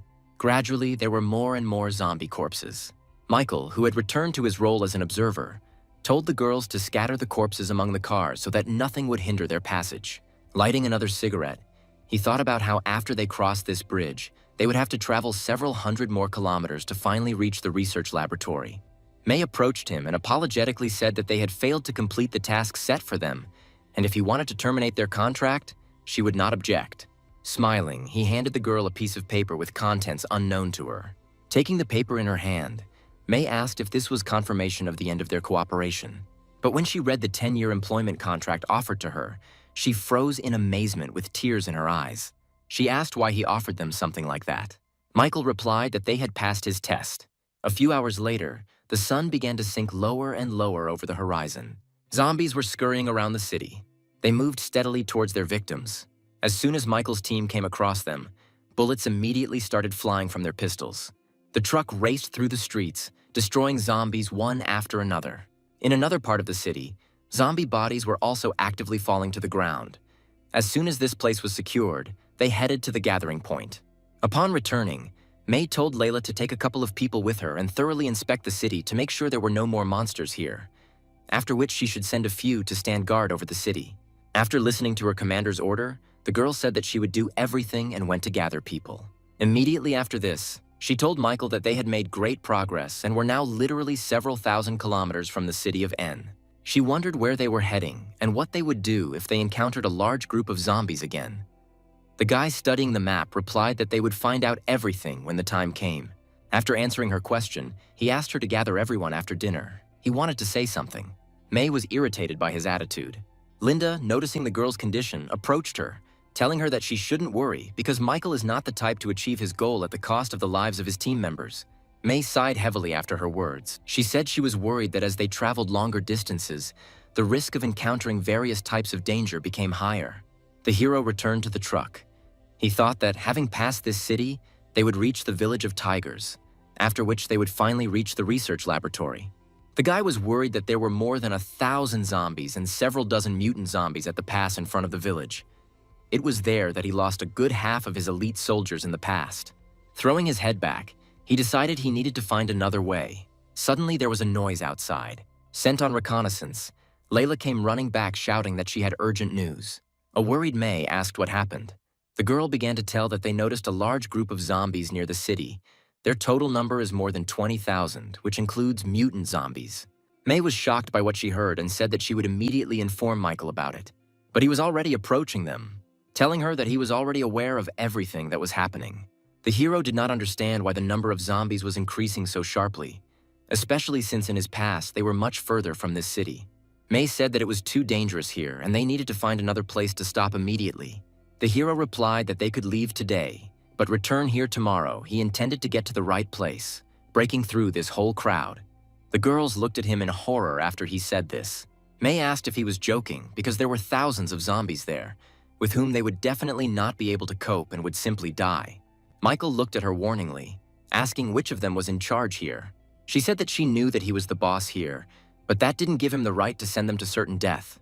Alice approached the guy and tried to calm him down, saying that May had simply given in to her emotions. Mina supported her, asking her not to be angry with this girl. He stared at May for a few seconds before saying that this was the last time he would show her mercy. But if she dared to contradict him again, the guy promised to strip her naked and, hanging her by the arms, start beating her.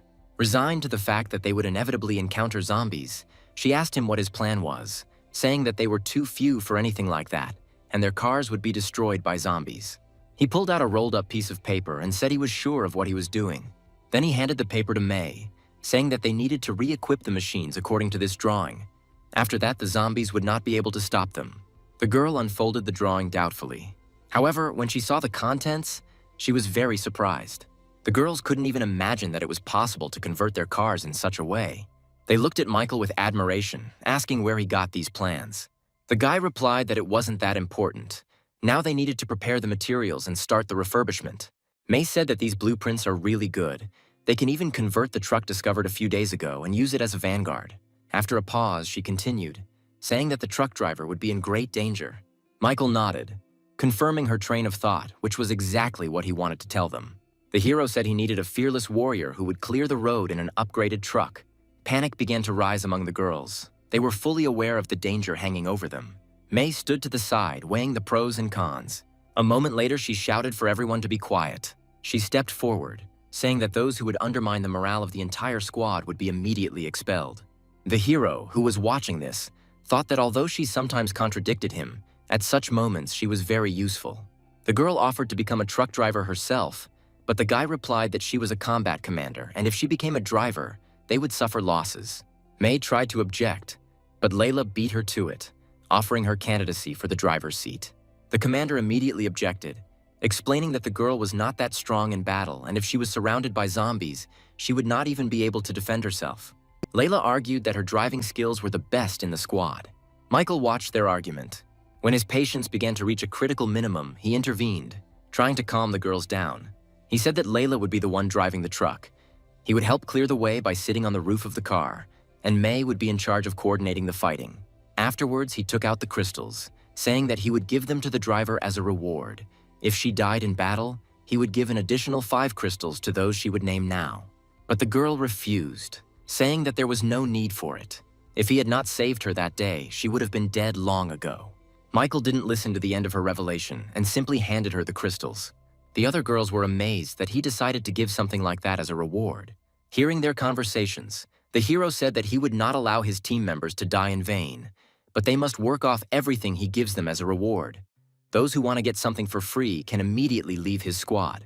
He offered them one last chance to leave before they moved on. Overcoming the crowd of zombies, the girls can safely return back to the city from which they left not so long ago, taking with them food and ammunition along with transport. Standing behind him, May said that they could leave without her consent, but in the future they should not turn to her for any help. Afterwards, everyone immediately fell silent, thinking about Michael's words. A few minutes later, they said that they were not going to retreat and would carry out any order. After that, he told them to start refitting the vehicles. They would move out tomorrow at 10 o'clock in the morning. Sometime later, the work was in full swing. May noticed all the shortcomings and said what exactly needed to be corrected.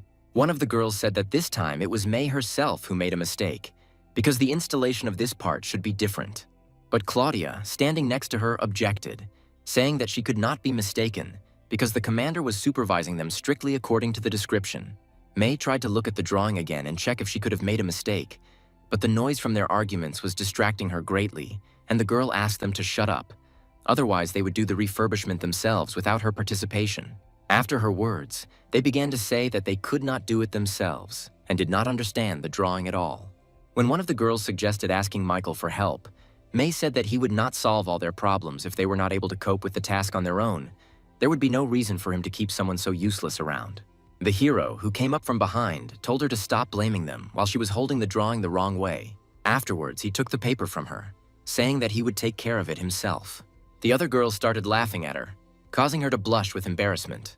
While the girls stood aside, Michael was already working hard. After a while, he wiped the sweat from his forehead with relief, saying that everything was ready. The girls exclaimed with joy when they saw the updated truck in front of them. They looked at the guy with admiration, saying that he had no equal in anything. He smiled and said that now they could make a fire and cook dinner. Alice came up and said that she checked the shops in the area and found a lot of different things and suggested that they split up and look for supplies in this city because there are a lot of buildings in this city. Michael approved her proposal. Then he turned to the entire squad, telling them to split into several groups and go in search of food. The girls were already imagining how much food they would bring and how much praise they would receive from the hero. Sometime later, Michael and his group went into one of the shops. Linda said it was similar to the one where they first met each other. Embarrassed, she began to recall the events of that day. Mina intervened, standing between them, telling them to stop talking about the past. She reminded them that they had not come here to coo at each other, but to look for food. After her words, Linda immediately went off in search of food. Michael watched the girl go, thinking that it would be nice to marry her. She was the only one of all who spent the most time with him. Suddenly, she came back screaming that she had found sausages.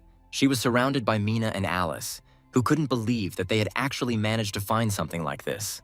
Afterwards, Mina pointed to the other shelves, saying that they should collect as much as possible. A couple of minutes later, she happily announced that she had found a whole box of instant noodles. Alice boasted that she had found some canned pork and biscuits. Suddenly, May approached them and said with a sly smile that they would never guess what exactly she had found. Opening the box she was holding in her hands, everyone saw there various spices that were very difficult to obtain in their modern world. The girls looked at all this with eyes full of surprise. A pleased Mina looked towards the hero, asking what he had found. He replied that there was nothing interesting, just a couple of useless things that he was going to throw away. But she didn't believe him and intended to check his find. But the guy grabbed the box and dodged her tenacious hands, telling her not to come near him. But the girl did not give up, and the next moment there was a roar and a column of dust rose into the air. Mina sat on the back of the lying guy. The girls who saw the contents of this box fall out were confused. There was a pile of women's underwear on the floor. Michael said with difficulty that he had warned them that these things were useless, but they had not believed him. Alice, hiding a smile, asked how he managed to find such things.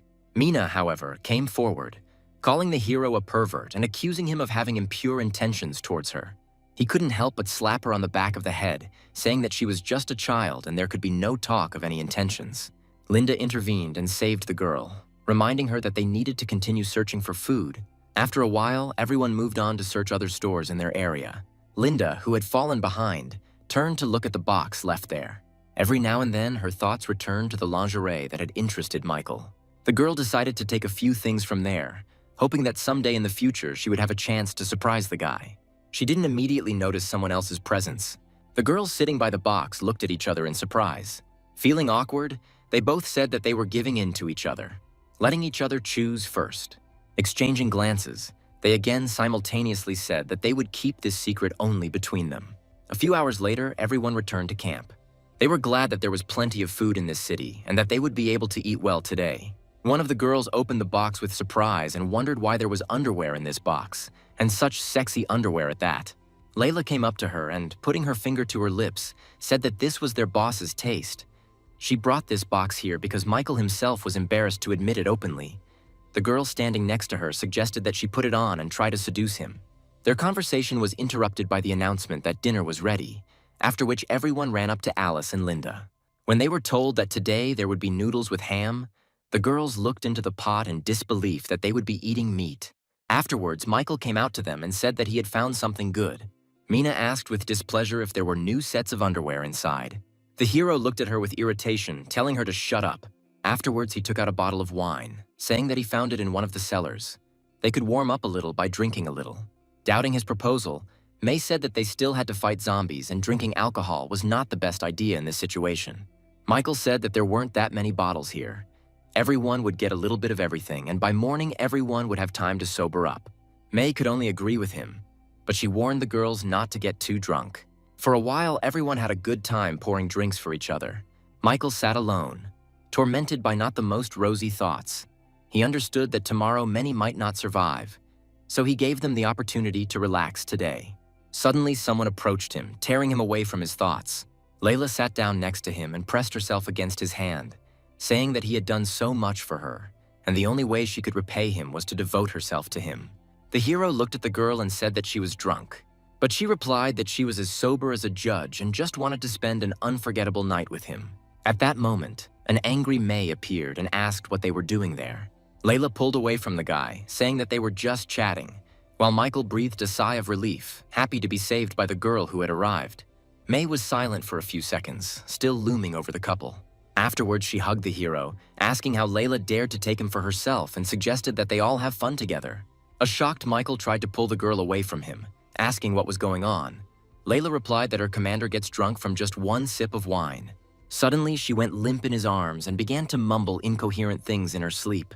The next morning, Michael gathered everyone to explain the next plan of action. He said that Layla would drive ahead in a converted truck. Everyone else would follow her, and no one could stop without his order.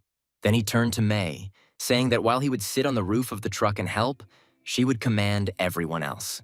Having measured everyone with a warning glance, he said that if anyone stopped or chickened out, they would receive a direct shot to the head. May nodded, saying that she wouldn't let him down. Addressing everyone again, he said that this was a battle for survival and they must do everything possible to achieve their goal and stay alive. Afterwards, he asked if everyone understood him. In response, the girls shouted in unison that they all understood. The next moment, he turned around and said that in that case, they were moving out. A few kilometers from the city, zombies finally appeared. A crowd of several thousand monsters moved towards their goal. Giant zombies with a heap of muscles were ready to crush everything in their path, getting rid of obstacles. Another giant suddenly let out a piercing roar that spread throughout the area. Michael's squad was moving towards them, raising columns of dust behind them. Ahead, as planned, was a converted truck. All the others followed him immediately. Michael himself was sitting on the truck. At the right moment, he shouted that Layla could begin. Immediately after that, she reached for the lever and pulled it down. The truck began to slow down. The hero smiled bloodthirstily, wondering what was stronger, the zombie's body or his knife. Having spotted their new victim, the zombies were ready to attack. But the hero's blade turned out to be faster, and it instantly cut off the heads of dozens of monsters. The truck moved, leaving behind the dead bodies of the enemy. Those who were not reached by Michael's blade were mercilessly knocked down by the car. Thus, the hero and Layla made their way. A few moments later, the truck stopped, driving into a crowd of zombies. Other cars stopped too. Layla tried her best to destroy as many zombies as possible. Alice, following right behind her, was glad that their plan was progressing without any losses so far. Others shared her thoughts, admiring Michael's strength.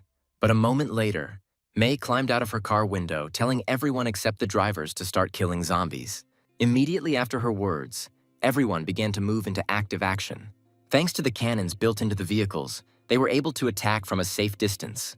May said that with so many enemies, they don't even need to aim at them, they just need to shoot. The giants began to roar, preparing to attack.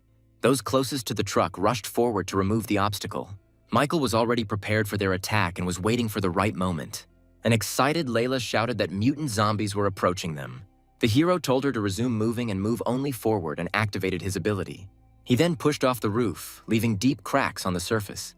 Michael fearlessly charged at his enemies. He moved through the zombies with lightning speed, cutting off their heads. A few moments later, he was already flying straight towards the mutants. May watched this picture with bewilderment. It seemed crazy to her that the guy was trying to fight 3 mutant zombies at once.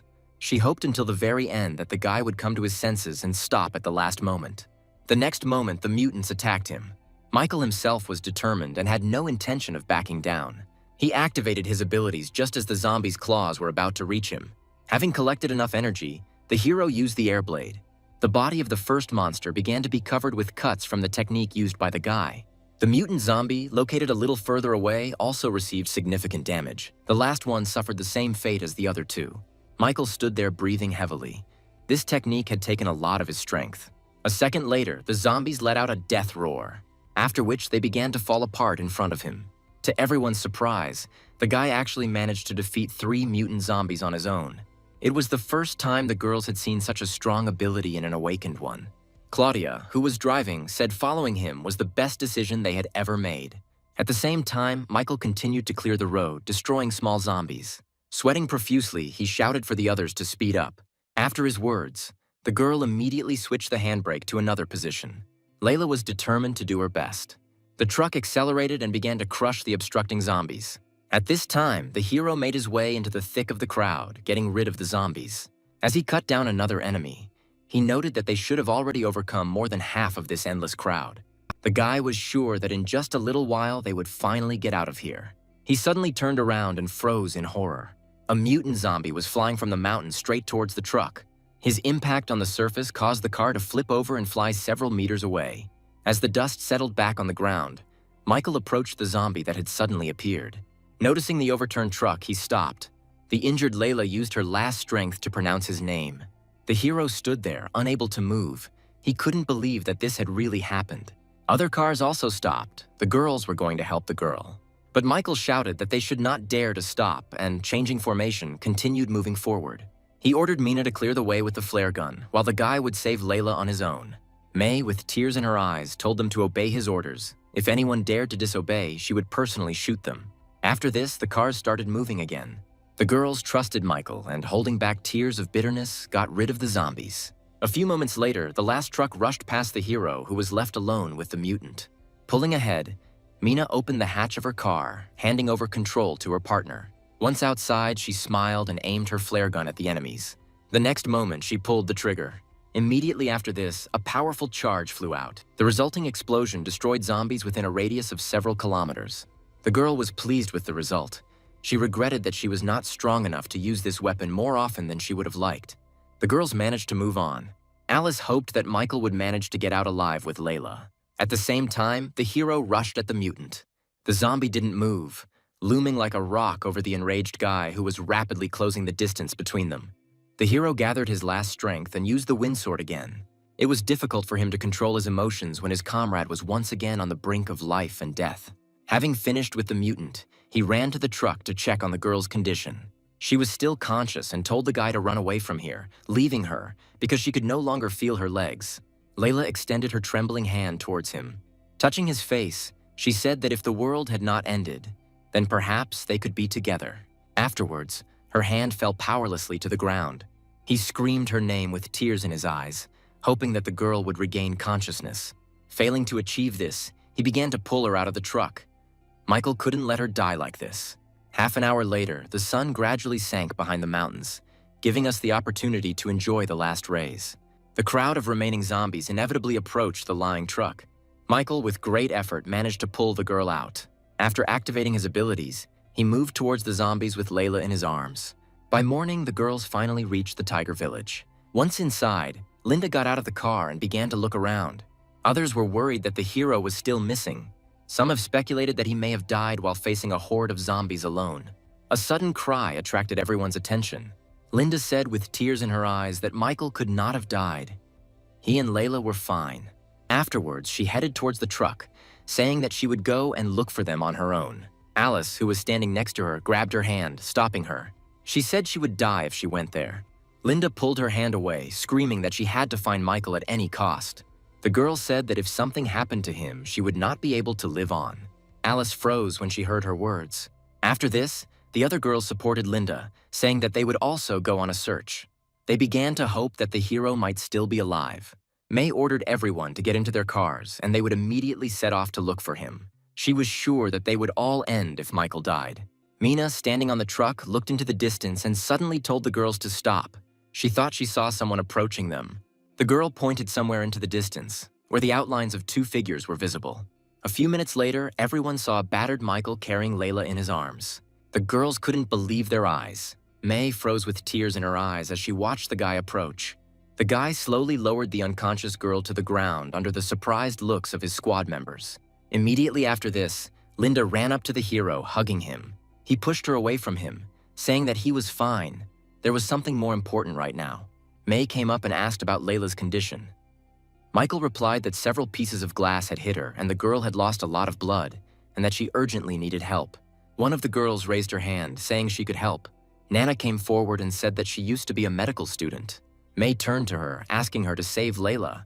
After examining the victim, she reported that she was in critical condition. The glass had gotten into her internal organs, and now she most likely had internal bleeding. She would not be able to hold out for long. Michael frowned and asked what the chances were of saving Layla's life. Nana sadly replied that if there were professional surgical equipment, there would be a chance. But in their conditions, it was impossible. The others also drooped after her words. May began to burst into bitter tears, thinking that it would have been better if she had taken the driver's seat. She just had to insist on her own. Lighting a cigarette, Michael told everyone to stop crying. He knew a way to save Layla. Having noticed him, the girls asked how exactly he was going to save her. The guy replied that he would explain this later and ordered that a tent be set up for him immediately. The girls ran to carry out the order without delay. After he landed near Layla, he assumed that the regeneration crystal would help restore damaged organs. If the crystal's energy was not enough, then he would have to use his own to save her. A couple of minutes later, May ran up to him, informing him that the tent was ready. The hero headed there, taking the girl in his arms and warning no one to go inside. The members of his squad looked after him in surprise, trying to understand how exactly he was going to treat Layla without any medical instruments. Suddenly, May sat down on the ground and said that they would stay where they were and wait, trusting Michael. She believed with all her might that Layla would live. Meanwhile, the guy went inside the tent and put the girl on the table. Taking the crystal in his hands, he hoped that its energy would still be enough and he wouldn't have to add his own. He then applied it to his chest area, releasing its energy. A moment later, the girl began to make painful moans. These sounds could be heard from outside as well. The girls standing nearby once again froze in surprise, listening to Layla's moans. When May heard the whispers with various guesses about what was going on inside, she turned to everyone and said that it was just a treatment, not what they imagined. A few minutes later, the crystal turned black, and Layla, through her moans, begged not to stop. Michael's fears came true. The crystal's energy was not enough to heal her completely. He would still have to use his own energy, which the guy really didn't want to do. He sighed heavily and placed his hands shrouded in radiance on the girl. He had to help her no matter what. After that, her moans became even louder, echoing throughout the camp. Blushing, Linda didn't think anyone would beat her to Michael's attention. The equally confused girls looked at May with distrust, saying that, judging by the sounds reaching them, they were definitely not doing any treatment inside. The irritated girl replied that they couldn't keep their mouths shut and had to get on with their work. Although the other girls had left, May was tormented by the question of what exactly the hero was doing inside that was making such sounds. Linda, who approached her, said that they shouldn't make up unnecessary things for themselves, because Michael was simply treating Layla. Suddenly a hand came out of the tent, opening the entrance. The next moment, a completely healthy and happy Layla came out from there, along with an exhausted guy who lit another cigarette. Looking at them, May and Linda had no doubt that the two had slept together. Noticing the strange expression on their faces, Michael asked what had happened to them. May, blushing, voiced the assumption that had occurred to her earlier about what they were doing inside, in order to verify its veracity. Layla, no less blushing, asked how such a thing could have occurred to her. She explained that the hero was simply healing her with a life crystal, which was not at all what they thought. After her words, Linda breathed a sigh of relief. An irritated Michael asked what they were thinking. Afterwards, he ordered everyone to get into their cars. They needed to leave here immediately. The girls immediately ran to carry out his order. Linda, who remained next to him, wanted to thank the guy for the help he provided. Without turning around, he replied that he saved her because she was his teammate. Then he moved forward, saying that the girl should get into the car if she didn't want to stay here. She sighed, looking sadly after him, upset by his words about her being just his teammate. They moved non-stop for several hours along the mountains. After many hours of grueling travel, Michael and his guys finally reached the village of Two Rivers. The girls got out of the cars, enjoying the fresh air. They were interested in how the hero managed to find such a wonderful and safe place. Michael himself thought that he had finally returned to the place where he was born and raised after so many years. May approached him and asked what they would do in this village. Turning to her, he replied that they were not far from their final destination, so now they should all rest and gain strength, then asked her to take a few people to look for something useful here. The girl asked if they should clear this place first, since there might be zombies here. Taking out a cigarette, he replied that he was sure they were not here. The reason the guy was sure of this was the fact that he had personally killed all the inhabitants of this village. Watching the girls walk away, the hero decided to visit the graves of his grandfather and grandmother. May and her partner approached the house from which they decided to begin their search. Once in the yard, she noticed the spoiled vegetables, but she was alarmed by the fact that several years had passed since the end of the world, and all this should have rotted long ago.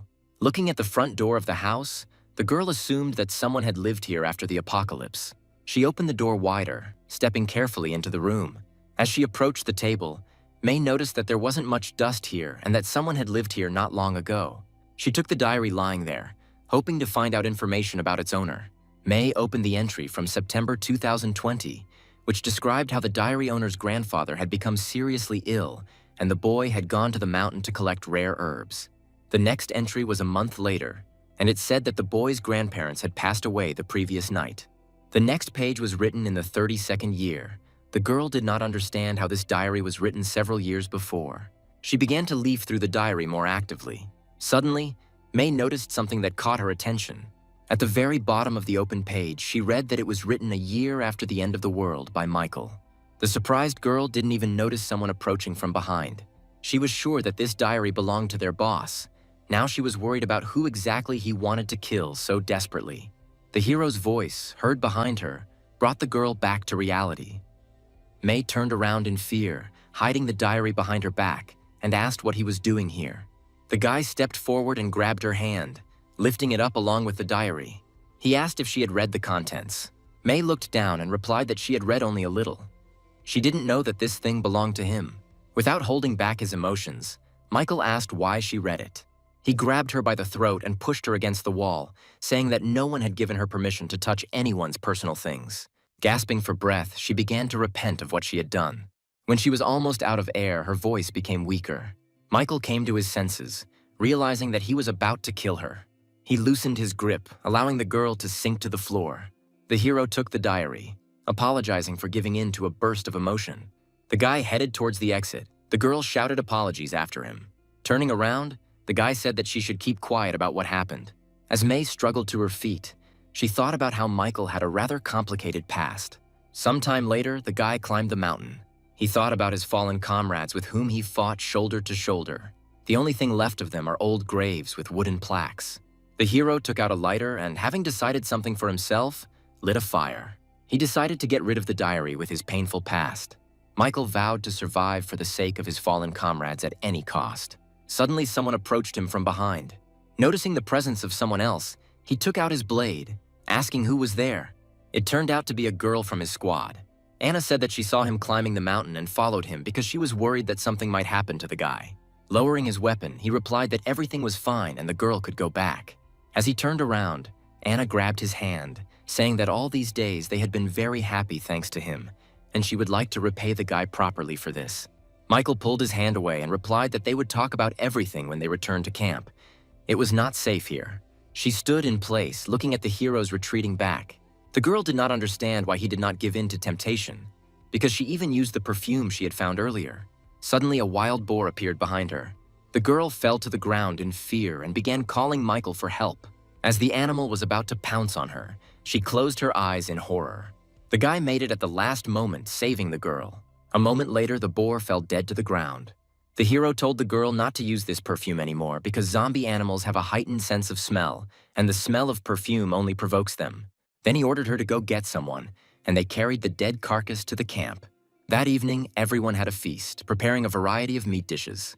May approached Michael, saying that the boar meat could be exchanged for many valuable goods in the city, and he should not have let them use it for dinner. He replied that they deserved it, because they had been through a lot in the last few days. Then he asked not to disturb him, because he was going to sleep. Anna saw the guy heading towards one of the houses and decided that this was her chance. Finding himself alone, the hero lost track of time while emptying another bottle of alcohol. He was still tormented by thoughts about his dead comrades and relatives. Suddenly, the door to the room opened. The girl, frozen on the threshold, asked if she could come in. The drunk guy asked who it was. Ignoring his question, Anna walked in and said that she couldn't sleep at night, so she came here. Michael called her over, saying they could have a drink together. The girl replied that she doesn't drink, but he pulled her hand, saying that everything was okay.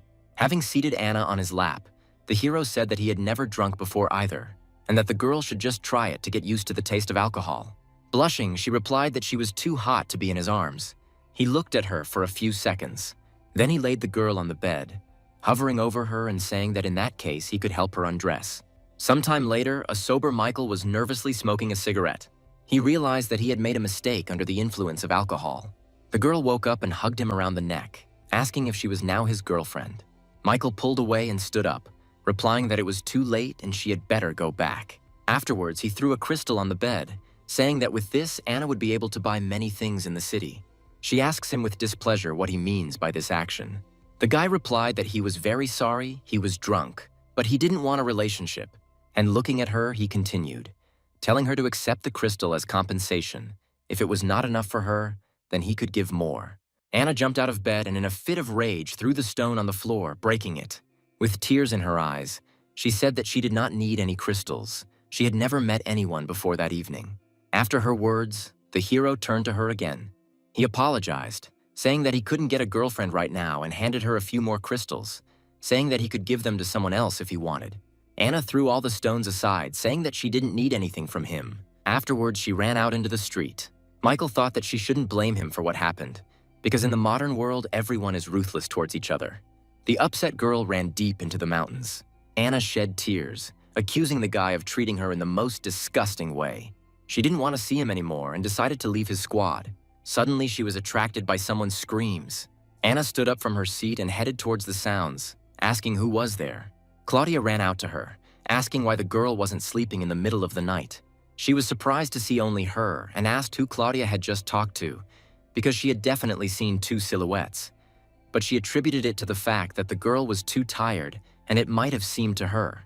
But Anna insisted, saying that she had definitely seen another girl with long blonde hair. Claudia grabbed her friend's shoulders in alarm, telling her that she should just admit that she didn't see anything there. Suddenly, that same blonde girl appeared behind Anna. She said that since the girl noticed her, she had no choice but to get rid of the witness. Anna turned towards her in horror.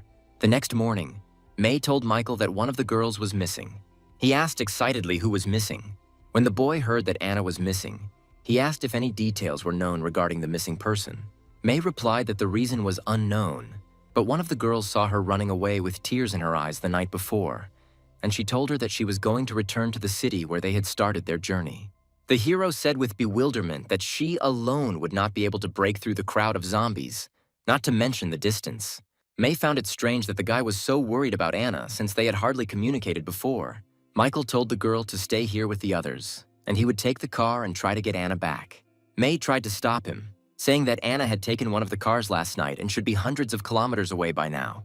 The irritated guy slammed his fist against the nearest wall. He didn't understand how she could act so thoughtlessly, because this wasn't a romantic fairy tale where the heroes save everyone, but the real end of the world. The girl approached him and, in an attempt to calm him down, said that Anna was quite smart, and besides, they had destroyed most of the zombies on the way here and her life should not be in danger. He replied that he didn't care whether she was safe or not. The guy wasn't going to force anyone to stay here and Anna could go wherever she wanted. Afterwards, he told May to gather everyone and they were heading towards their final destination. After analyzing his reaction, she assumed that there was something between Michael and Anna.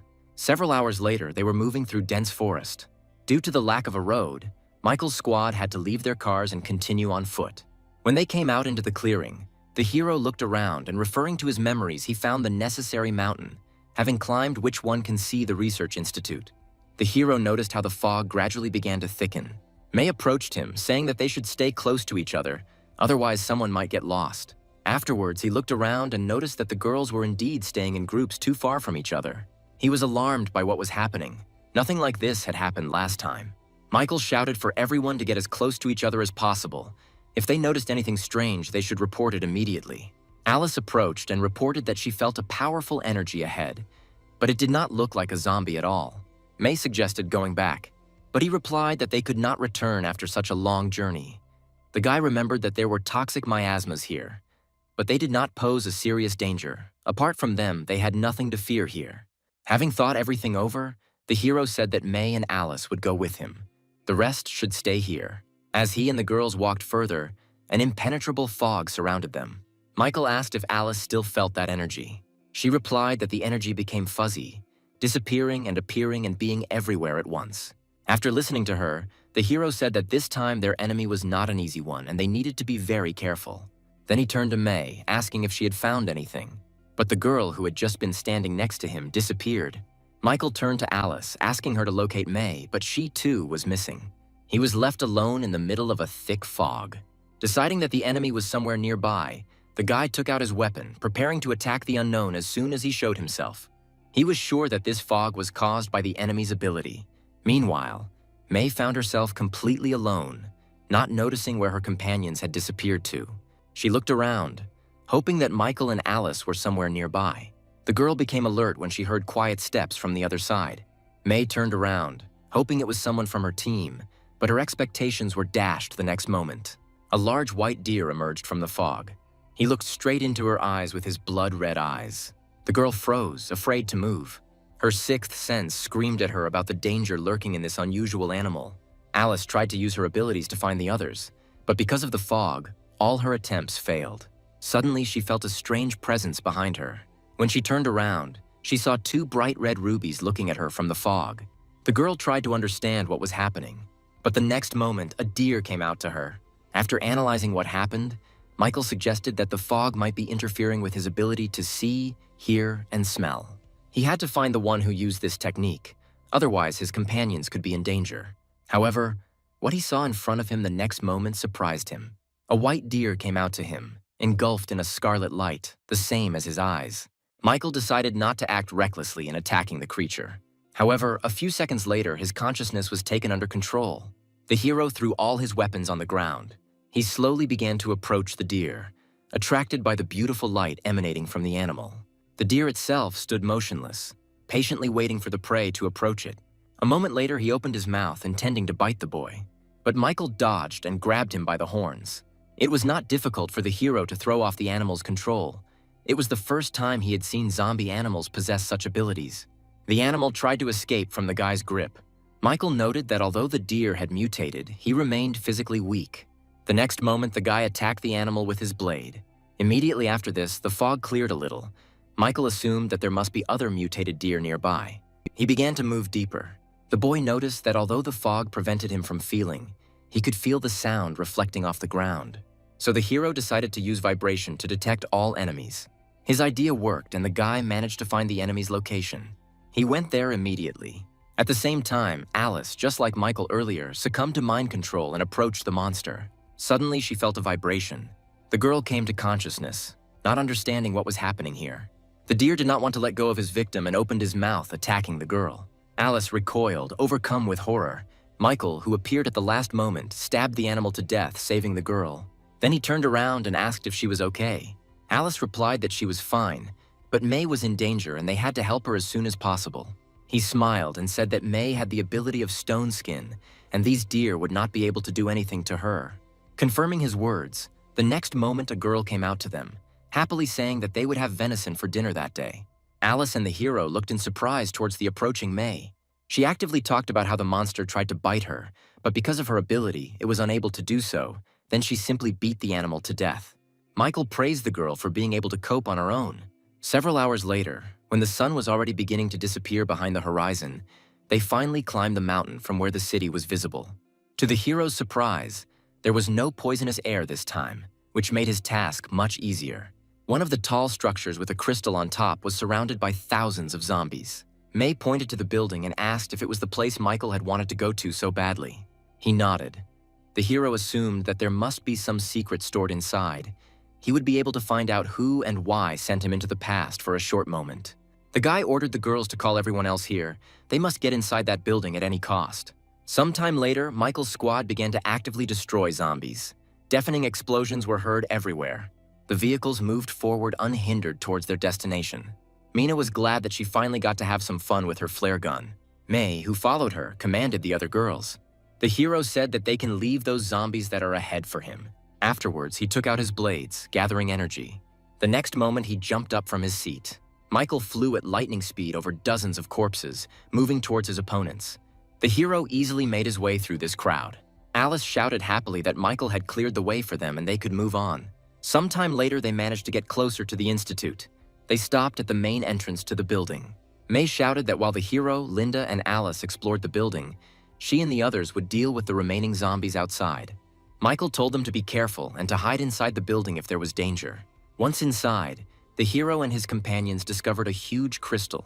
Mina, who joined them, was disappointed to have come all this way for the sake of one crystal. The hero himself froze in front of him, not paying attention to the girl's words. He felt an unusual connection with this crystal. Coming closer, the guy carefully touched him. After this, a strange glow began to emanate from the crystal. Michael disappeared before the eyes of his companions, causing them bewilderment and panic. Opening his eyes, the guy found himself in a place unknown to him. Looking around, he assumed that he was inside a crystal. Suddenly, a child's voice was heard saying that the hero had finally made it here. The next moment, a little girl appeared, saying that she had been waiting for his arrival for a long time. Michael turned towards her, asking who she was. Smiling, the girl replied that he should not be afraid of her. As for her personality, she has many names and incarnations. In earthly myths, she is most often called Gaia, after which she said that it was she who sent him into the past for a short moment. The hero asked with disbelief why him and what her goal was. Gaia replied that she wanted to destroy all the zombies to restore peace and order on Earth. She sent countless people to cope with this task, but among all of them, Michael was the only one who managed to stay alive. Afterwards, she said that he needed to go back in time again before the apocalypse began, and his mission would be to stop the spread of the zombie virus. But this time, he would not be able to go back no matter what the outcome. The guy asked what would happen to his team. The girl replied that she could protect them for a while. If he could stop the virus, then the history of the world would be rewritten and everyone would remain alive. Otherwise, She said that she would gradually lose her power and the whole world would come to an end. Gaia said that everything depended only on him and she was not going to force him. The next moment, a sphere appeared in front of him. He was told that if he touched it, he would be sent to the past and would be able to change everything. If not, he would remain in this reality to live out his days with the zombies. It didn't take the guy long to make a decision. He touched the sphere, saying that he wanted to change everything. The next moment, Michael disappeared, and Gaia wished him luck, hoping that he would succeed because she used her last powers, giving him the opportunity to save the world. The hero returned to the world before the apocalypse. The supermarket where he first met Linda still had a broken window. The girl herself stood opposite the folding door of the store where she worked. She thought about the guy who saved her from the bandit a few minutes earlier. Linda hoped that she would be able to thank him when he left the warehouse. Literally the next second, the door opened and a guy came out, telling her his name. The girl said that he spent quite a long time in the warehouse and was starting to worry. Michael came up and said that he was looking for one very important thing and she didn't need to worry. Afterwards, he took Linda by the hand, saying that it was time for them to leave here. When the surprised girl asked where they were going, he answered with a smile that they were going to save the world.